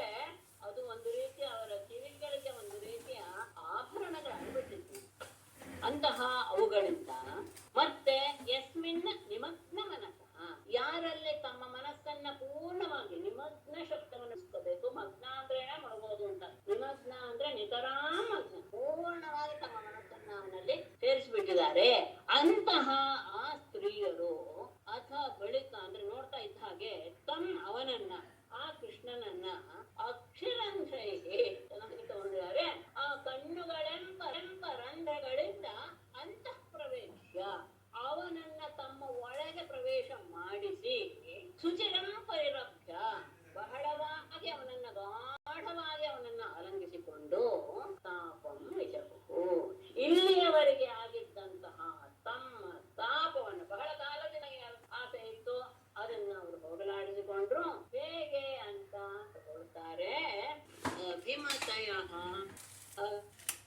ಪ್ರಳಯ ಅಂದ್ರೆ ನಾನು ನನ್ನದು ಎನ್ನುವಂತಹ ಆ ಭಾವಗಳನ್ನೆಲ್ಲ ಜೀವಿಗಳು ಪ್ರಾಜ್ಞಂ ಅಂದ್ರೆ ನಮ್ಮ ಮೂರು ಅವಸ್ಥೆಯಲ್ಲಿ ವಿಶ್ವ ತೇಜಸ ಪ್ರಾಜ್ಞಾ ಅಂತ ಮೂರು ಅವಸ್ಥೆ, ಜಾಗೃತ, ಸ್ವಪ್ನ ಮತ್ತು ಸುಷುಪ್ತ ಅವಸ್ಥೆಯಲ್ಲಿ ಆ ಎಲ್ಲ ವೃತ್ತಿಗಳು ನಾನು ನನ್ನದು ಅನ್ನುವಂಥ ಎಲ್ಲ ವೃತ್ತಿಗಳು ಸಹ ಪ್ರಾಜ್ಞಂ ಆ ಪ್ರಾಜ್ಞಾದ ಅವಸ್ಥೆಯಲ್ಲಿ ಹೇಗೆ ಪೂರ್ತಿಯಾಗಿ ಬಿಟ್ಟು ಬಿಡುತ್ತ ಜೀವಿಗಳು ಅಂದ್ರೆ ಸುಷುಪ್ತಿ ಅವಸ್ಥೆಯಲ್ಲಿ ಯಾವಾಗ ನಾನು ನನ್ನದು ಎನ್ನುವಂತಹ ಭಾವ ಅನ್ನೋದೇ ಇರೋದಿಲ್ವೋ.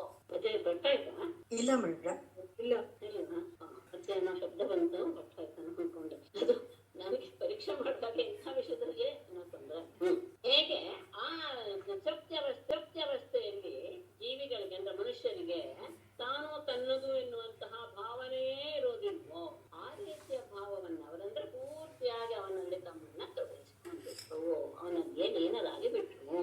ಇಲ್ಲಿಯವರೆಗೂ ಆ ಪರಮಾತ್ಮನ ಬಹಳ ಆನಂದಕರವಾದಂತಹ ಮಹಿಮೆಯ ಮಾತುಗಳನ್ನ ಕೇಳಿ ಕೇಳಿ ಕೇಳಿ ಕೇಳಿ ಅವನಲ್ಲಿಯೇ ತಮ್ಮ ಮನಸ್ಸನ್ನ ಪೂರ್ತಿಯಾಗಿ ನೆಲೆಗೊಳಿಸಿಕೊಂಡು ಬಿಟ್ಟಿದ್ರು. ಈಗ ಅವನನ್ನು ನೋಡಿದ ತಕ್ಷಣ ಆ ಕಣ್ಣುಗಳೆಂಬ ಬಾಗಿಲುಗಳಿಂದ ಅವನನ್ನ ಒಳಗೆ ಪ್ರವೇಶ ಮಾಡಿಸಿಕೊಂಡು ತಮ್ಮ ಒಳಗೆ ಅವನನ್ನ ಬರುವ ಹಾಗೆ ಮಾಡಿ ಗಾಢವಾಗಿ ಅವನನ್ನ ಆಲಂಗಿಸಿಕೊಂಡು ತಮ್ಮ ಇಷ್ಟ ದಿನಗಳ ತಾಪವನ್ನ ಅವರು ಹೋಗಲಾಡಿಸಿಕೊಂಡ್ರು.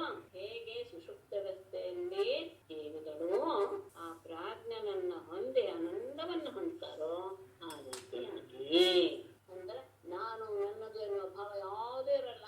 ಜಾಗೃತಾವಸ್ಥೆಯಲ್ಲಿಯೂ ಇರುತ್ತೆ, ಸ್ವಪ್ನಾವಸ್ಥೆಯಲ್ಲಿಯೂ ಇರುತ್ತೆ. ಆದ್ರೆ ಸುಷುಪ್ತಾವಸ್ಥೆ ಹೇಗೆ ಇಲ್ಲದೆ ಒಬ್ಬನೇ ಅಂದ್ರೆ ಒಂದೇ ವಸ್ತು ಇರುತ್ತೋ ಹಾಗೆ ಒಂದು ಸಹ ಆ ಭಾವವನ್ನು ಹೊಂದಿಬಿಟ್ರು. ಇದು ನವಿಲುಗರಿ ಕೃಷ್ಣ ಸಿಕ್ಕಿಸ್ಕೊಳಕ್ಕೆ ಅದೇನಾದ್ರು ಒಂದು ಹಿನ್ನೆಲೆ ಇದೆಯಾ ಮೇಡಮ್? ಏನೂ ಇಲ್ಲ. ಅದರ ಸಾಮಾನ್ಯವಾಗಿ ಅವನನ್ನ ಕಾಡಿನಲ್ಲಿ ಸಿಗುವಂತಹ ವಸ್ತುಗಳಿಂದಲೇ ಅವನ ಅಲಂಕರಿಸಿಕೊಳ್ಳೋದು ಅಂತ ಹೇಳಿದ್ರ ಅದು ಒಂದು ವಿಶೇಷ ಅಲ್ವೇ. ಬಣ್ಣ ಬಣ್ಣ ಇರೋದ್ರಿಂದ ಅದು ಅವನ ಸೌಂದರ್ಯವನ್ನ ಹೆಚ್ಚುತ್ತೆ ಆ ಇದರಲ್ಲಿ ಕೂದಲಿನ ಅಂತಲ್ಲಿ. ಹಾಗಾದ್ರಿಂದ ಅವನು ನವಿಲುಗರಿಯಿಂದ ಅಲಂಕೃತನಾಗಿದ್ದ. ಅದಕ್ಕೆ ಇನ್ನೇನಾದ್ರೂ ತತ್ವ ಇದೆಯಾ ಅಂತ ನನ್ನನ್ನು ಕೇಳಬೇಡಿ. ನಾನು ಆ ವಿಷಯದಲ್ಲಿ ಸ್ವಲ್ಪ ಅಲ್ಲ ಪೂರ್ಣ ಪೆತ್ತದ ಅದೇನಿದ್ರು ಕೇಳಿ. ನನಗೆ ಸಾಮಾನ್ಯವಾಗಿ ಅವರು ಏನು ಹೇಳಿದಾರೋ ಅದನ್ನ ನಾನು ಮನಸ್ಸಿಗೆ ತಂದ್ಕೊಳ್ತೇನೆ. ಹಾಗಾಗಿ ನಾನು ತಿಳ್ಕೊಂಡಿರೋದು ಕಾಡಿನಲ್ಲಿ ಸಿಗುವಂತಹ ವಸ್ತುಗಳನ್ನೇ ಅಲಂಕಾರವಾಗಿ ಬಳಸ್ತಾ ಇದ್ದಾನೆ ಅಂತ ನಾವು ಮೊದಲಿಂದ ಓದ್ಕೊಂಡು ಬಂದೆ. ಹಾಗಾಗಿ ಅಲ್ಲಿರುವಂತಹ ಹೂವುಗಳಿಂದ ಒಂದು ಬಣ್ಣವಾದ ಹೂವುಗಳಿಂದ ಮಾಲೆಯನ್ನ ಮಾಡ್ಕೊಳ್ಳೋದು, ಅಲ್ಲಿರುವಂತಹ ನವಿಲುಗರಿ ಅದು ಸಹಜವಾಗಿ ಎಲ್ಲರ ಮನಸ್ಸನ್ನು ಸೆಳೆಯುವಂತಹದ್ದೇ ನವಿಲುಗರಿ. ಅದನ್ನ ತಾವೆಯಲ್ಲಿ ಸಿಗಿಸ್ಕೊಳ್ಳೋದು ವಿಶೇಷ. ಆಮೇಲೆ ಇದು ಚಿಗುರು ತಲೆಯಲ್ಲಿ, ಅದನ್ನು ಚಿಗುರನ್ನು ಸಹ ತಲೆಯಲ್ಲಿ ಸಿಗಿಸ್ಕೊಳ್ಳೋದು. ಆಮೇಲೆ ಮೈಗೆಲ್ಲ ಅಲ್ಲಿ ಸಿಗುವಂತಹ ಇತ್ಯಾದಿ ಧಾತುಗಳನ್ನ ಹಚ್ಕೊಳ್ಳೋದು. ಅದು ಒಂದು ರೀತಿಯ ಇದನ್ನು ಉಂಟು ಮಾಡುತ್ತೆ, ಏನು ದೇಹಕ್ಕೆ ಸೌಂದರ್ಯವನ್ನು ಉಂಟು ಮಾಡುತ್ತೆ, ದೇಹಕ್ಕೆ ತಂಪನ್ನು ಉಂಟು ಮಾಡುತ್ತೆ. ಇದೆಲ್ಲವೂ ಸಹ ಅವನು ಮೊದಲಿಂದಲೂ ಅನುಸರಿಸ್ಕೊಂಡು ಬಂದಿರುವಂತಹದ್ದಾದ್ದರಿಂದ ಅಲ್ಲಿಯೇ ಸಿಗುವಂತಹ ವಸ್ತುಗಳಿಂದ ಅವನು ಅಲಂಕೃತನಾಗಿದ್ದ.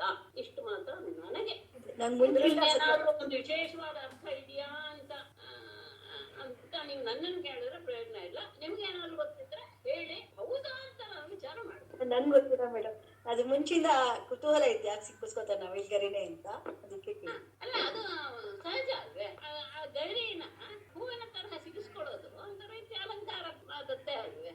ಪೀತಾಂಬರಕ್ಕೂ ಏನು ಮಹತ್ವ ಅಂತ ಇತ್ತು, ಹಳದಿ ಬಣ್ಣದ. ಆದ್ರೆ ಅವರಿಬ್ಬರು ಅದರಲ್ಲಿ ಅವನು ಪೀತಾಂಬರಧಾರಿನೇ ಯಾವಾಗ್ಲೂ ಸಹ ಮೊದಲಿಂದಲೂ. ಅಂದ್ರೆ ಏನು ಕೃಷ್ಣನ ಅವತಾರದಲ್ಲ, ನಾರಾಯಣ ಸ್ವರೂಪ ಅದಕ್ಕೆ ಯಾವಾಗ್ಲೂ ಸಹ. ಯಾಕೆ ಅಂದ್ರೆ ಇನ್ನೊಂದು ವಿಶೇಷ, ಕಪ್ಪಾದ ಶರೀರದಲ್ಲಿ ಆ ಹೊಂಬಣ್ಣದ ವಸ್ತ್ರ ಎದ್ದು ಕಾಣುತ್ತಲ್ವೇ. ಅಂದ್ರೆ ಅವನ ಸೌಂದರ್ಯವನ್ನ ಹೆಚ್ಚಿಸುವಂತಹದ್ದು ಇವುಗಳೆಲ್ಲವೂ ಸಹ ಆ ವಸ್ತುಗಳಿಂದಲೇ ಅವನು ಅಲಂಕೃತನಾಗಿರ್ತಿದ್ದ. ಅದು ಮತ್ತೆ ಎಲ್ಲರ ಮನಸ್ಸನ್ನು ಸಹ ಸೆಳೀತಾ ಇತ್ತು. ಸಹಜವಾಗಿಯೇ ಪರಮಾತ್ಮ ಆ ಪರಮಾತ್ಮ ಮಾಡಿಕೊಂಡಂತಹ ಪ್ರತಿಯೊಂದು ಸಹ ಒಂದು ರೀತಿಯ ಆನಂದವನ್ನು ಉಂಟು ಮಾಡುವಂತಹ ವಸ್ತು. ಅಷ್ಟೇ ಅಲ್ಲ, ಸಹಜವಾಗಿ ಯೋಚನೆ ಮಾಡಿದ್ರು ಗೊತ್ತಾಗುತ್ತೆ. ಕಪ್ಪಾದ ಶರೀರಕ್ಕೆ ಹೊಂಬಣ್ಣದ ಬಟ್ಟೆ ಎದ್ದು ಕಾಣುತ್ತೆ. ಅವನೊಂದು ಸಾಕಾರ ರೂಪನ ಕಲ್ಪಿಸ್ಕೋಬೇಕಾದ್ರೆ ಇದೆಲ್ಲ ಖಂಡಿತ. ಇದು ಮಾತ್ರ ಈಗ ಹೇಳ್ತಾ ನಾನು ತುಂಬಾ ಕಡೆ ಇದನ್ನ ಗಮನಿಸ್ಕೊಂಡ್ಬಂದಿದ್ದೆ. ಇದನ್ನ ಬಾಲಕನ ವೇಷವನ್ನ ನಾವು ಮುಂದೆ ತಂದ್ಕೊಳ್ಬಹುದು ಕೃಷ್ಣನನ್ನು. ತುಂಬಾ ಖುಷಿ ಆಗುತ್ತೆ ಕೃಷ್ಣ ಮತ್ತೆ ಇದು ಇನ್ನೊಂದು ಹೇಳ್ತದಲ್ಲ, ಪಕ್ಕದಲ್ಲಿ ಒಬ್ಬ ಗೆಳೆಯ ಇದ್ದಾನೆ, ಅವನ ಹೆಗಲ ಮೇಲೆ ಕೈ ಇಟ್ಕೊಂಡಿದ್ದಾನೆ, ಇನ್ನೊಂದು ಕೈಯಲ್ಲಿ ತಾವರೆ ಹಾಕ್ತಾ ಇದ್ದಾನೆ. ಅವನಿಗೆ ಹೇಗೆ ಆ ಬಾಲಕರ ಹಾಗೆ ಬಗ್ಗೆನೇ ವ್ಯವಹಾರ ಮಾಡ್ತಾ ಇದ್ದ ಅನ್ನೋದನ್ನ ಚೆನ್ನಾಗಿ ತೋರಿಸ್ತಾ ಇತ್ತು. ಅದು ವಿಶೇಷ. ತುಂಬಾ ಚೆನ್ನಾಗಿ ಓದಿದ್ದೀರ. ಅದು ಮತ್ತೆ ಆ ವಯಸ್ಸಿನ ಬಾಲಕರು ಇದು ಮನಸ್ಸನ್ನು ಸೆಳೆಯುವಂತ ವಯಸ್ಸು, ಮತ್ತೆ ಮುಗ್ಧರು. ಹಾಗಾಗಿ ಅವರಲ್ಲಿ ನಾವೇನು ದೋಷವನ್ನ ಹೇಳೋದಿಲ್ಲ, ವಿಶೇಷವಾಗಿ ಇನ್ನೊಂದು ಧನ್ಯವಾದ. ಇದರಲ್ಲಿ ಅವರ ಅಭಿಪ್ರಾಯವನ್ನು ಅದ್ಭುತವಾಗಿ ತಗೊಂಡಿದ್ದಾರೆ.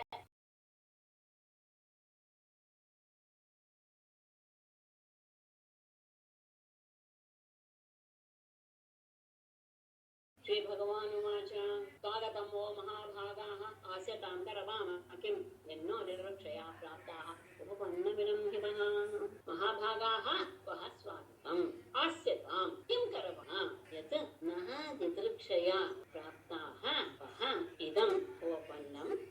ಮಹಾಭಾಗಾಃ ಪೂಜ್ಯರೇ ವಹ ಸ್ವಾಗತಂ, ನಿಮಗೆ ಎಲ್ಲರಿಗೂ ಸಹ ಸ್ವಾಗತ.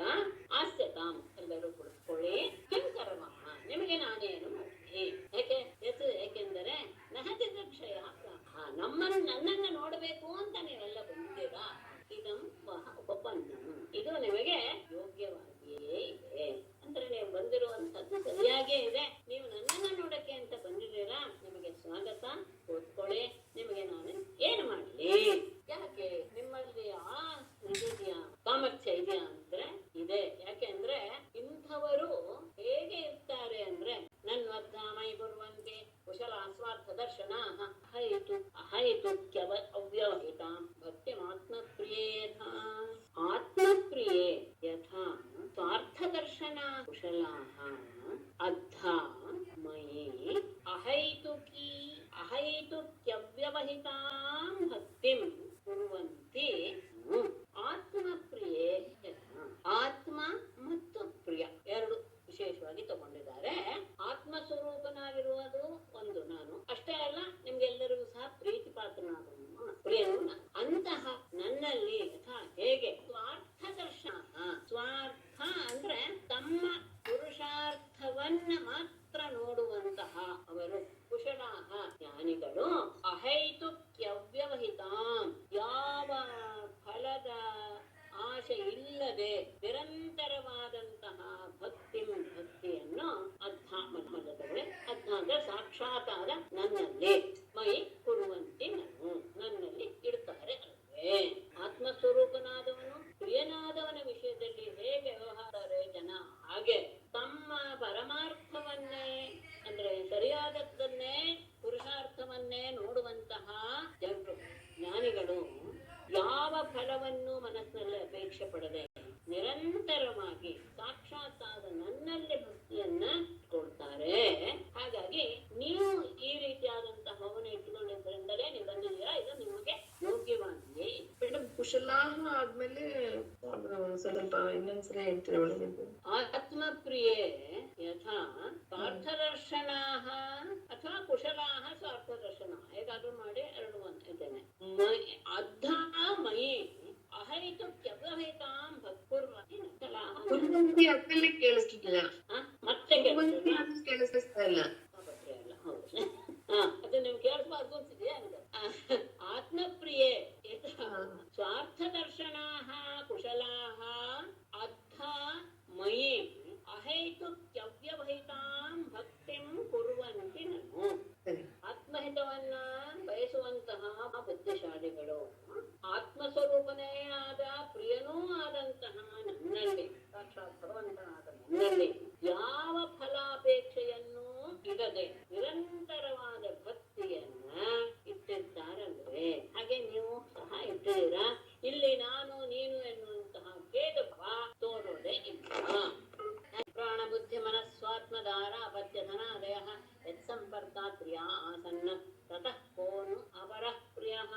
ಯತ್ಸಂಪರ್ಕಾತ್ ಪ್ರಾಣ ಬುದ್ಧಿ ಮನಸ್ವಾತ್ಮಧಾರಾಪತ್ಯ ಧನಾದಯ ಪ್ರಿಯಾಃ ತತಃ ಸಹ ಅಪರಃ ಪ್ರಿಯಃ. ಯತ್ಸಂಪರ್ಕಾತ್, ಯಾವ ನಾನು ಒಳಗಡೆ ಇರುವುದರಿಂದಲೇ ಅಂದ್ರೆ ನನ್ನ ಅಸ್ತಿತ್ವ ಎನ್ನುವುದು ಇರುವುದರಿಂದಲೇ ನಮ್ಮ ಪ್ರಾಣ ಬುದ್ಧಿ ಮನಸ್ಸು ಶರೀರ ಪತ್ನಿ ಪುತ್ರ ಹಣ ಇವೆಲ್ಲ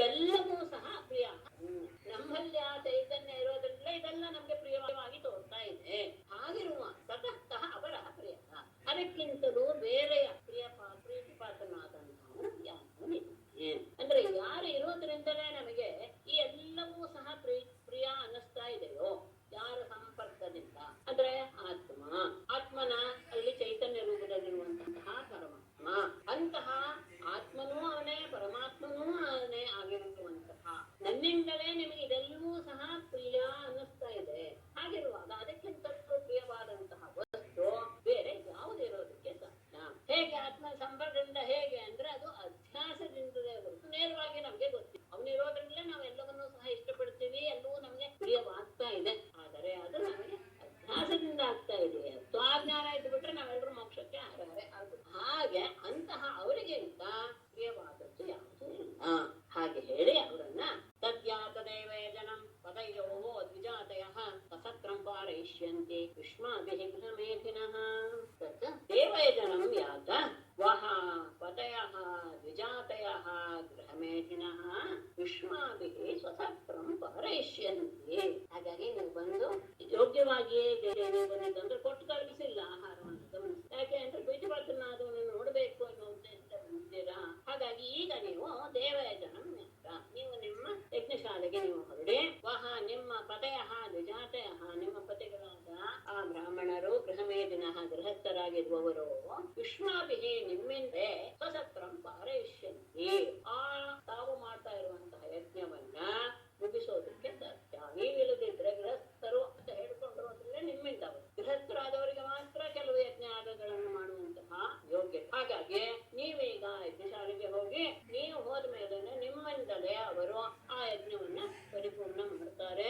ನೀವಿಲ್ಲಿ ಬಂದು ನನ್ನ ದರ್ಶನವನ್ನು ತಗೊಂಡಿದ್ದೀರಾ, ಈಗ ನೀವು ಅದಕ್ಕೆ ಹೊರಡಿ ಅಂತ ಹೇಳಿದಾಗ ಅವ್ರು ಹೇಳ್ತಾರೆ, ಪತ್ನ್ಯಃ ಊಚುಹು ಮೈವಂ ವಿಭೋರ್ಹತಿ ಭವಾನ್ ಗಲಿತುಂ ನೃಶಂಸಂ ಸತ್ಯಂ ಕುರುಷ್ವ ನಿಗಮಂ ತವ ಪಾದಮೂಲಂ ಪ್ರಾಪ್ತಾವಯಂ ತುಲಸಿಧಾಮ ಪದಾವಸೃಷ್ಟಂ ಕೇಶೈರ್ನಿವೋಢುಂ ಅತಿಲಂಘ್ಯ ಸಮಸ್ತ ಬಂಧೂನ್ ವಿಭೋ ಏವಂ ಭವಾನ್ ನೃಶಂಸಂ ಗಲಿತುಂ ಮಾ ಅರ್ಹಿ ನಿಗಮಂ ಸತ್ಯಂ ಕುರುಷ್ವ ಪದಾವಸೃಷ್ಟಂ ತುಲಸಿಧಾಮ ಕೇಶೈಃ ನಿವೋಢುಂ ಸಮಸ್ತ ಬಂಧೂನ್ ಅತಿಲಂಘ್ಯ ವಯಂ ತವ ಪಾದಮೂಲಂ ಪ್ರಾಪ್ತಾಃ.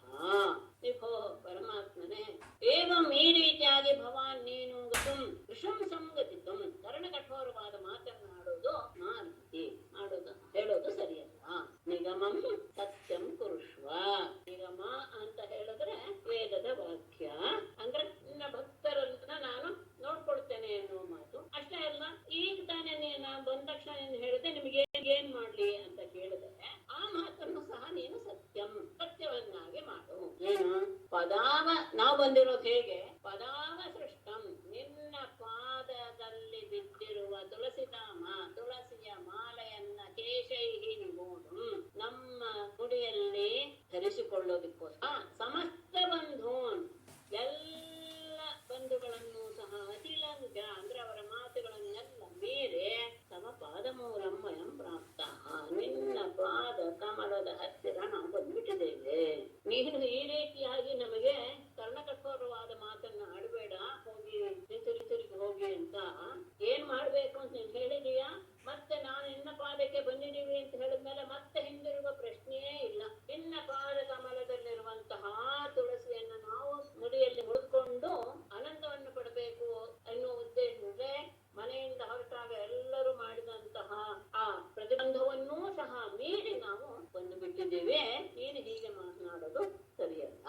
ಮತ್ತೆ ಈಗ ನಾವಲ್ಲಿ ಹೋದ್ರೆ ನಮ್ಮನ್ನ ಯಾರು ಸ್ವೀಕರಿಸೋದಿಲ್ಲ. ಗೃಹಂತಿನೋ ನ ಪತಯಃ ಪಿತರೋ ಸುತಾವಾನ ಭ್ರಾತೃಬಂಧು ಕುತಯೇ ವಚಾನ್ಯೇ ತಸ್ಮಾತ್ ಭವತ್ ಪ್ರಪದಯೋಃ ಆತ್ಮನಾಮ್ನಃ ನಾನ್ಯಾ ಭವೇತ್ ಗತಿಃ ಅರಿಂದಮ ತದ್ವಿಧೇಃ ನಃ ಪತಯಃ ಪಿತರೌ ಸುತಾಃ ವಾ ನ ಗೃಹಂತಿ ಭ್ರಾತೃಬಂಧು ಸುಹೃದಃ ನ ಗೃಹಂತಿ ಕುತಃ ಅನ್ಯೇ ಏವ ತಸ್ಮಾತ್ ಭವತ್ ಪ್ರಪದಯೋಃ ಪತಿತಾತ್ಮನಾಂ ಅನ್ಯಾ ಗತಿಃ ಭವೇತ್ ಅರಿಂದಮ ತದ್ವಿಧೇಃ.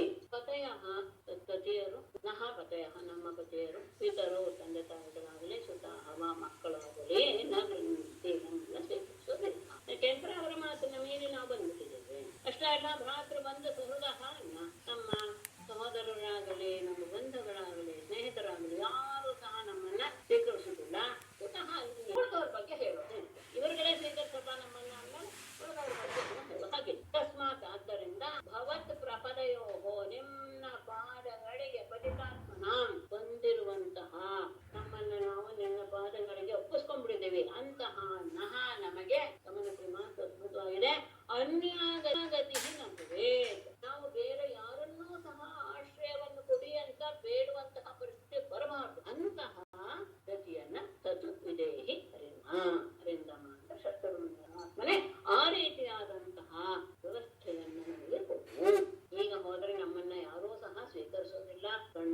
ಆಗಿರ್ಬೋದು, ತಾಯಿ ತಂದೆಗಳು, ಮಕ್ಕಳು, ಯಾರು ಸಹ ಸಹೋದರರು, ಬಂಧುಗಳು ಅಂತರು ಯಾರು ಹೋಗ್ತಾರೆ. ಹಾಗಾಗಿ ಇನ್ನೊಬ್ಬರು ಹೋಗ್ತಾರೆ ಅನ್ನೋದ್ರಂತೂ ಇಲ್ವೇ ಇಲ್ಲ. ಹಾಗಾಗಿ ನಾನು ನಿನ್ನ ಪಾದಗಳಿಗೆ ಬಂದು ಶರಣಾಗತರಾಗ್ಬಿಟ್ಟಿದ್ದೇವೆ. ನಮಗೆ ಇನ್ನು ಯಾವನ್ನೂ ಸಹ ಆಶ್ರಯಿಸುವಂತಹ ಗತಿ ಬರಬಾರದು. ಯಾಕೆಂದ್ರೆ ನಿನ್ನನ್ನು ಆಶ್ರಯಿಸಿರೋದು ಅಷ್ಟೇ ಅಲ್ಲ, ನಮ್ಗೆ ಇನ್ಯಾವ ಸರ್ಕಾರಿ ಪ್ರಾಪ್ತಿಯೂ ಸಹ ಬೇಡ. ಹಾಗೆ ನೀನು ನಮಗೆ ಮಾಡು. ಶ್ರೀ ಭಗವಾನ್ ವಾಚ ಪತಯೋ ನಾಪ್ಯಸೂಯೇರನ್ ವಿರಭಾತೃತಾದಯಃ ಲೋಕಾಶ್ಚವೋ ಮಯೋಪೇತಾಃ ದೇವ ಅಪ್ಯನುಮನ್ವತೆ ಅಂತ ಪರಮಾತ್ಮ ಹೇಳ್ತಾನೆ. ಪತಯಃ ಪಿತೃಭ್ರಾತೃಸುತಾದಯಃ ಲೋಕಾಃ ಚ ಮಯೋಪೇತಾಃ ನ ಅಭ್ಯಸೂಯೇರನ್ ದೇವಾಃ ಅಪಿ ಅನುಮನ್ವತೆ. ಪತಯಃ ಪತಿಯರಾಗಲಿ, ಪಿತೃಭ್ರಾತೃಸುತಾದಯಃ ತಂದೆ ತಾಯಿಗಳು, ಸಹೋದರರು, ಮಕ್ಕಳು ಯಾರೂ ಸಹ ಅಷ್ಟೇ ಅಲ್ಲ, ಲೋಕಾಶ್ಚ ಉಳಿದವರೂ ಸಹ ಮಯೋಪೇತಾಃ ನನ್ನಿಂದ ಸ್ವೀಕರಿಸಲ್ಪಟ್ಟವರಾದವರು ಅವರನ್ನ ತಿರಸ್ಕರಿಸುವಂತಹದ್ದು ಸಾಧ್ಯವೇ ಇಲ್ಲ. ಅಷ್ಟೇ ಅಲ್ಲ, ದೇವಾಹ ಅಪಿ ಅನುಮನ್ವೇ ದೇವತೆಗಳೂ ಸಹ ಅವರನ್ನ ಒಪ್ಕೊಳ್ತಾರೆ. ನನ್ನ ಮಾತನ್ನ ಯಾರೂ ಸಹ ಮೀರೋದಿಲ್ಲ. ನೀವು ಈಗ ಅದರ ಬಗ್ಗೆ ಯೋಚನೆ ಮಾಡೋದು ಬೇಡ. ನಿಮ್ಮ ಮೇಲೆ ಯಾರೂ ಸಹ ದೋಷಾರೋಪ ಮಾಡೋದಿಲ್ಲ, ಯಾರೂ ಸಹ ನಿಮ್ಮ ಬಗ್ಗೆ ಅಸಮಾಧಾನವನ್ನ ಹೊಂದೋದಿಲ್ಲ. ಲೋಕದಲ್ಲಿಯೂ ಸಹ ಯಾರು ನಿಮ್ಮನ್ನ ದೋಷಯುಕ್ತರು ಅಂತ ಭಾವಿಸೋದಿಲ್ಲ. ಯಾಕೆ ಅಂದ್ರೆ ನಾನು ಮೆಚ್ಚಿದವರು ನೀವೆಲ್ಲರೂ. ಹಾಗಾಗಿ ನಿಮ್ಮನ್ನ ಅವರು ಒಪ್ಕೊಳ್ತಾರೆ. ದೇವತೆಗಳು ಸಹ ಈ ವಿಷಯದಲ್ಲಿ ಮೆಚ್ಚಿಕೊಳ್ತಾರೆ. ನ ಪ್ರೀತಯೇ ಅನುರಾಗಾಯ ಶಂಗ ಸಂಗೋ ಅರುಣಾಮಿಹ ಕರ್ಮಣೋಮಯ ಇಂಜಾನಾಃ ಅಚಿರಾನ್ಮಾಂ ಅವಾಪ್ಸ್ಯಥ ಇಹ ನೃಣಾಂ ಅನುರಾಗಾಯ ಪ್ರೀತಯೇ ಅಂಗಸಂಗಃ ತತ್ ಮನಃ ಮಯಿ ಇಂಜಾನಾಃ ಅಚಿರಾತ್ ಮಾಂ ಅವಾಪ್ಸ್ಯಥ. ಇಹ ಈ ಲೋಕದಲ್ಲಿ ನೃಣಾಂಶರಿಗೆ ಅನುರಾಗಾಯ ತಮ್ಮಲ್ಲಿರುವಂತಹ ಭಾವವನ್ನು ಪ್ರಕಟಪಡಿಸೋದಕ್ಕೆ ಪ್ರೀತಿಗಾಗಲೇ ಅಂಗಸಂಗಃ ಕೇವಲ ಶರೀರದ ಸಾಮೀಪ್ಯ ಅನ್ನೋದು ಪ್ರಧಾನವಲ್ಲ.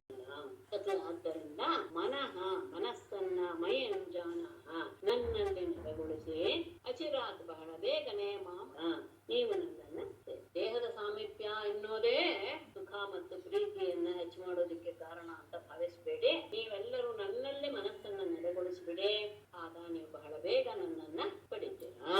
ಶ್ರೀ ಶುಭವಾಚ ಇತ್ಯುಕ್ತಾ ದ್ವಿಜಪತ್ನ್ಯಸ್ತಾಃ ಯಜ್ಞವಾಟಂ ಪುನರ್ಗತಾಃ ಯಜ್ಜ ಆಸೂಯವಸ್ವ ಅಬೇಹಿ ತ್ರೇಭಿಃ ಸತ್ರಂ ಅಪಾರಯನ್ ಇತಿ. 33ನೇ ಶ್ಲೋಕ ಹೇಳಲಿಲ್ಲ. ನಾ ಶ್ರವಣ ದರ್ಶನ ಇಲ್ಲ. ಇತ್ಯುಕ್ತ ಅದಕ್ಕೆ ಮುಂಚೆ ಒಂದು ಶ್ಲೋಕ ಇದೆಯಲ್ಲ, ಶ್ರವಣ ದರ್ಶನ ಧ್ಯಾನ ಅಂತ ಇಲ್ವಲ್ಲ? ನನ್ ಬುಕ್ ಅಲ್ಲಿ ಇದೆ ಮೇಡಮ್. ಪರವಾಗಿಲ್ಲ. ಇಲ್ಲ ಮೇಡಮ್, ಸರಿಗಿದೆ. ಹೌದಾ? ಇಲ್ಲ, ನನ್ ಬುಕ್ ಅಲ್ಲಿ ಅವ್ರ ಹತ್ರ ಇರೋ ಪುಸ್ತಕ ಬೇರೆ ಇರ್ಬೋದು. ಸರಿ, ಇಲ್ಲೊಂದು ಇದೆ, ಅಡಿ ಟಿಪ್ಪಣಿಯಲ್ಲಿ ಇದೆ. ಶ್ರವಣಾತ್ ಮದನುಧ್ಯಾನಾತ್ ಮಯಭಾವಃ ಅನುಕೀರ್ತನಾತ್ ತಥಾ ಸನ್ನಿಕರ್ಷೇಣ ಪ್ರತಿಯಾತ ತಥೋ ಬೃಹಾನ್ ಅಂತ ಒಂದು ಹೆಚ್ಚಿಗೆ ಶ್ಲೋಕ ಇದೆ ಅಂತ ಇಲ್ಲಿ ಟಿಪ್ಪಣಿಯಲ್ಲಿ ಕೊಟ್ಟಿದ್ದಾರೆ. ನನ್ನ ವಿಷಯವನ್ನು ಕೇಳ್ತಾ ಇರೋದ್ರಿಂದ, ನನ್ನನ್ನ ಧ್ಯಾನ ಮಾಡ್ತಾ ಇರೋದ್ರಿಂದ, ನನ್ನಲ್ಲಿಯೇ ಮನಸ್ಸನ್ನು ನೆಲೆಗೊಳಿಸುತ್ತಾ ಇರೋದ್ರಿಂದ ಹೇಗೆ ಎಷ್ಟು ಭಾವ ನಿಮ್ಮ ಮನಸ್ಸು ಪರಿಪಕ್ವವಾಗುತ್ತೋ ಕೇವಲ ನನ್ನ ಸಾನ್ನಿಧ್ಯದಿಂದ ಅಷ್ಟ ಆಗೋದಿಲ್ಲ. ತಥಾ ಸನ್ನಿಕರ್ಷೇಣ. ಹಾಗಾಗಿ ನೀವೆಲ್ಲರೂ ನನಗೆ ಹಿಂದಿರುಗಿ ಅಂತ ಹೇಳುವ ಮಾತು ಒಂದಿದೆ ಅಂತ ಹೇಳಿದೆ. ಇತ್ಯುಕ್ತಾಃ ದ್ವಿಜಪತ್ನ್ಯಃ ತಾಃ ಪುನಃ ಯಜ್ಞವಾಟಂ ಗತಾಃ ತೇ ಚ ಅನಸೂಯವಃ ಸ್ವಾಭಿಃ ಸ್ತ್ರೀಭಿಃ ಸತ್ರಂ ಅಪಾರಯನ್ ಇತಿ ಉಕ್ತಾಃ ತಾಃ ದ್ವಿಜಪತ್ನ್ಯಃ. ಹೀಗೆ ಹೇಳಲ್ಪಟ್ಟ ಆ ಎಲ್ಲ ಬ್ರಾಹ್ಮಣ ಸ್ತ್ರೀಯರು, ಪತ್ನಿಯರು ಸಹ ಪುನಃ ಯಜ್ಞವಾಟಂ ಗತಾಃ. ಪರಮಾತ್ಮ ಹೇಳಿದ ಮೇಲೆ ಎಲ್ಲರೂ ಸಹ ತಮ್ಮ ತಮ್ಮ ಆ ಯಜ್ಞದ ಆ ಶಾಲೆಗೆ ಎಲ್ಲರೂ ಹೊರಟರು. ತೇಜ ಆ ಬ್ರಾಹ್ಮಣರು ಸಹ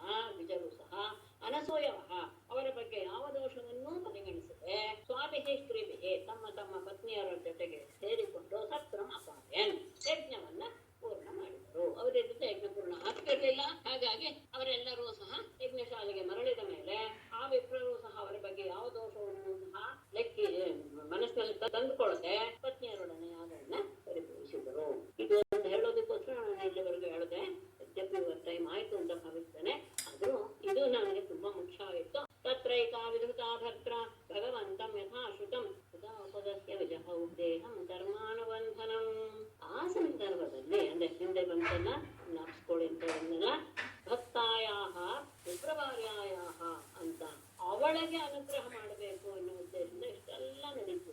ತತ್ರ ಆ ಸಂದರ್ಭದಲ್ಲಿ ಏಕ ಭರ್ತ್ರ ವಿಕೃತ ಯಥಾಶುಕಂ ಭಗವಂತಂ ಕೃತ ಉಪದುಹ್ಯ ಧರ್ಮಾನುಬಂಧನಂ ದೇಹಂ ವಿಜಹೋ. ತತ್ರ ಆ ಸಂದರ್ಭದಲ್ಲಿ ಒಬ್ಬಳು ಒಬ್ಬ ಬ್ರಾಹ್ಮಣ ಸ್ತ್ರೀಯು ಅವಳು ಹೊರಟು ನಿಂತಾಗ ಗಂಡ ಅವಳನ್ನ ತಡೆದು ಬಿಟ್ನ.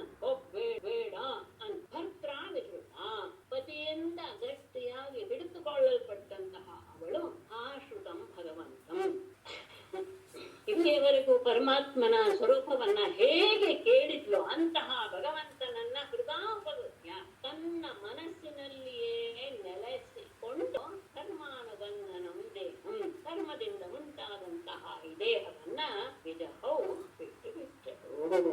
ಅದ್ಭುತವಾದಂತಹ ಸಂದರ್ಭ. ಯಾವಾಗ ಪತಿ ಅವಳನ್ನ ಹಿಡಿದೇ ಇಟ್ಬಿಟ್ನು, ಅವನ ಕೈಯಲ್ಲಿ ಅವಳು ಹಾಗೆ ಭಗವಂತನನ್ನ ಇಲ್ಲಿಯವರೆಗೂ ಹೇಗೆ ಕೇಳಿದ್ಲು ಅವನ ಸ್ವರೂಪವನ್ನು ಅದನ್ನೇ ಮನಸ್ಸಿನಲ್ಲಿ ಪುನಃ ಅವನ ಸ್ವರೂಪವನ್ನ ಧ್ಯಾನ ಮಾಡ್ತಾ ಹೃದಯದಲ್ಲಿಯೇ ಅವನನ್ನ ನೆಲೆಗೊಳಿಸಿಕೊಂಡು ಧರ್ಮದ ಆ ದೇಹವನ್ನ ಬಿಟ್ಟು ಅಂದ್ರೆ ಅವಳ ದೇಹ ಪತಿಯ ಹತ್ತಿರವೇ ಕೈಯಲ್ಲಿಯೇ ಇದೆ, ಅದರ ಚೈತನ್ಯ ಮಾತ್ರ ಭಗವಂತನಲ್ಲಿ ಏನು ಆಗಿ ಹೋಯಿತು. ಅದು ಬಹಳ ಅಮೋಘವಾದ ಒಂದು ಸಂದರ್ಭ. ನಾರಾಯಣಂ ನಮಸ್ಕೃತ್ಯ ನರಂ ಚೈವ ನರೋತ್ತಮಂ ದೇವೀಂ ಸರಸ್ವತೀಂ ವ್ಯಾಸಂ ತಥೋ ಜಯಮುದೀರಯೇತ್. ಸರ್ವೇ ಭವಂತು ಸುಖಿನಃ, ಸರ್ವೇ ಸಂತು ನಿರಾಮಯಾಃ, ಸರ್ವೇ ಭದ್ರಾಣಿ ಪಶ್ಯಂತು, ಮಾ ಕಶ್ಚಿತ್ ದುಃಖಭಾಗ್ ಭವೇತ್.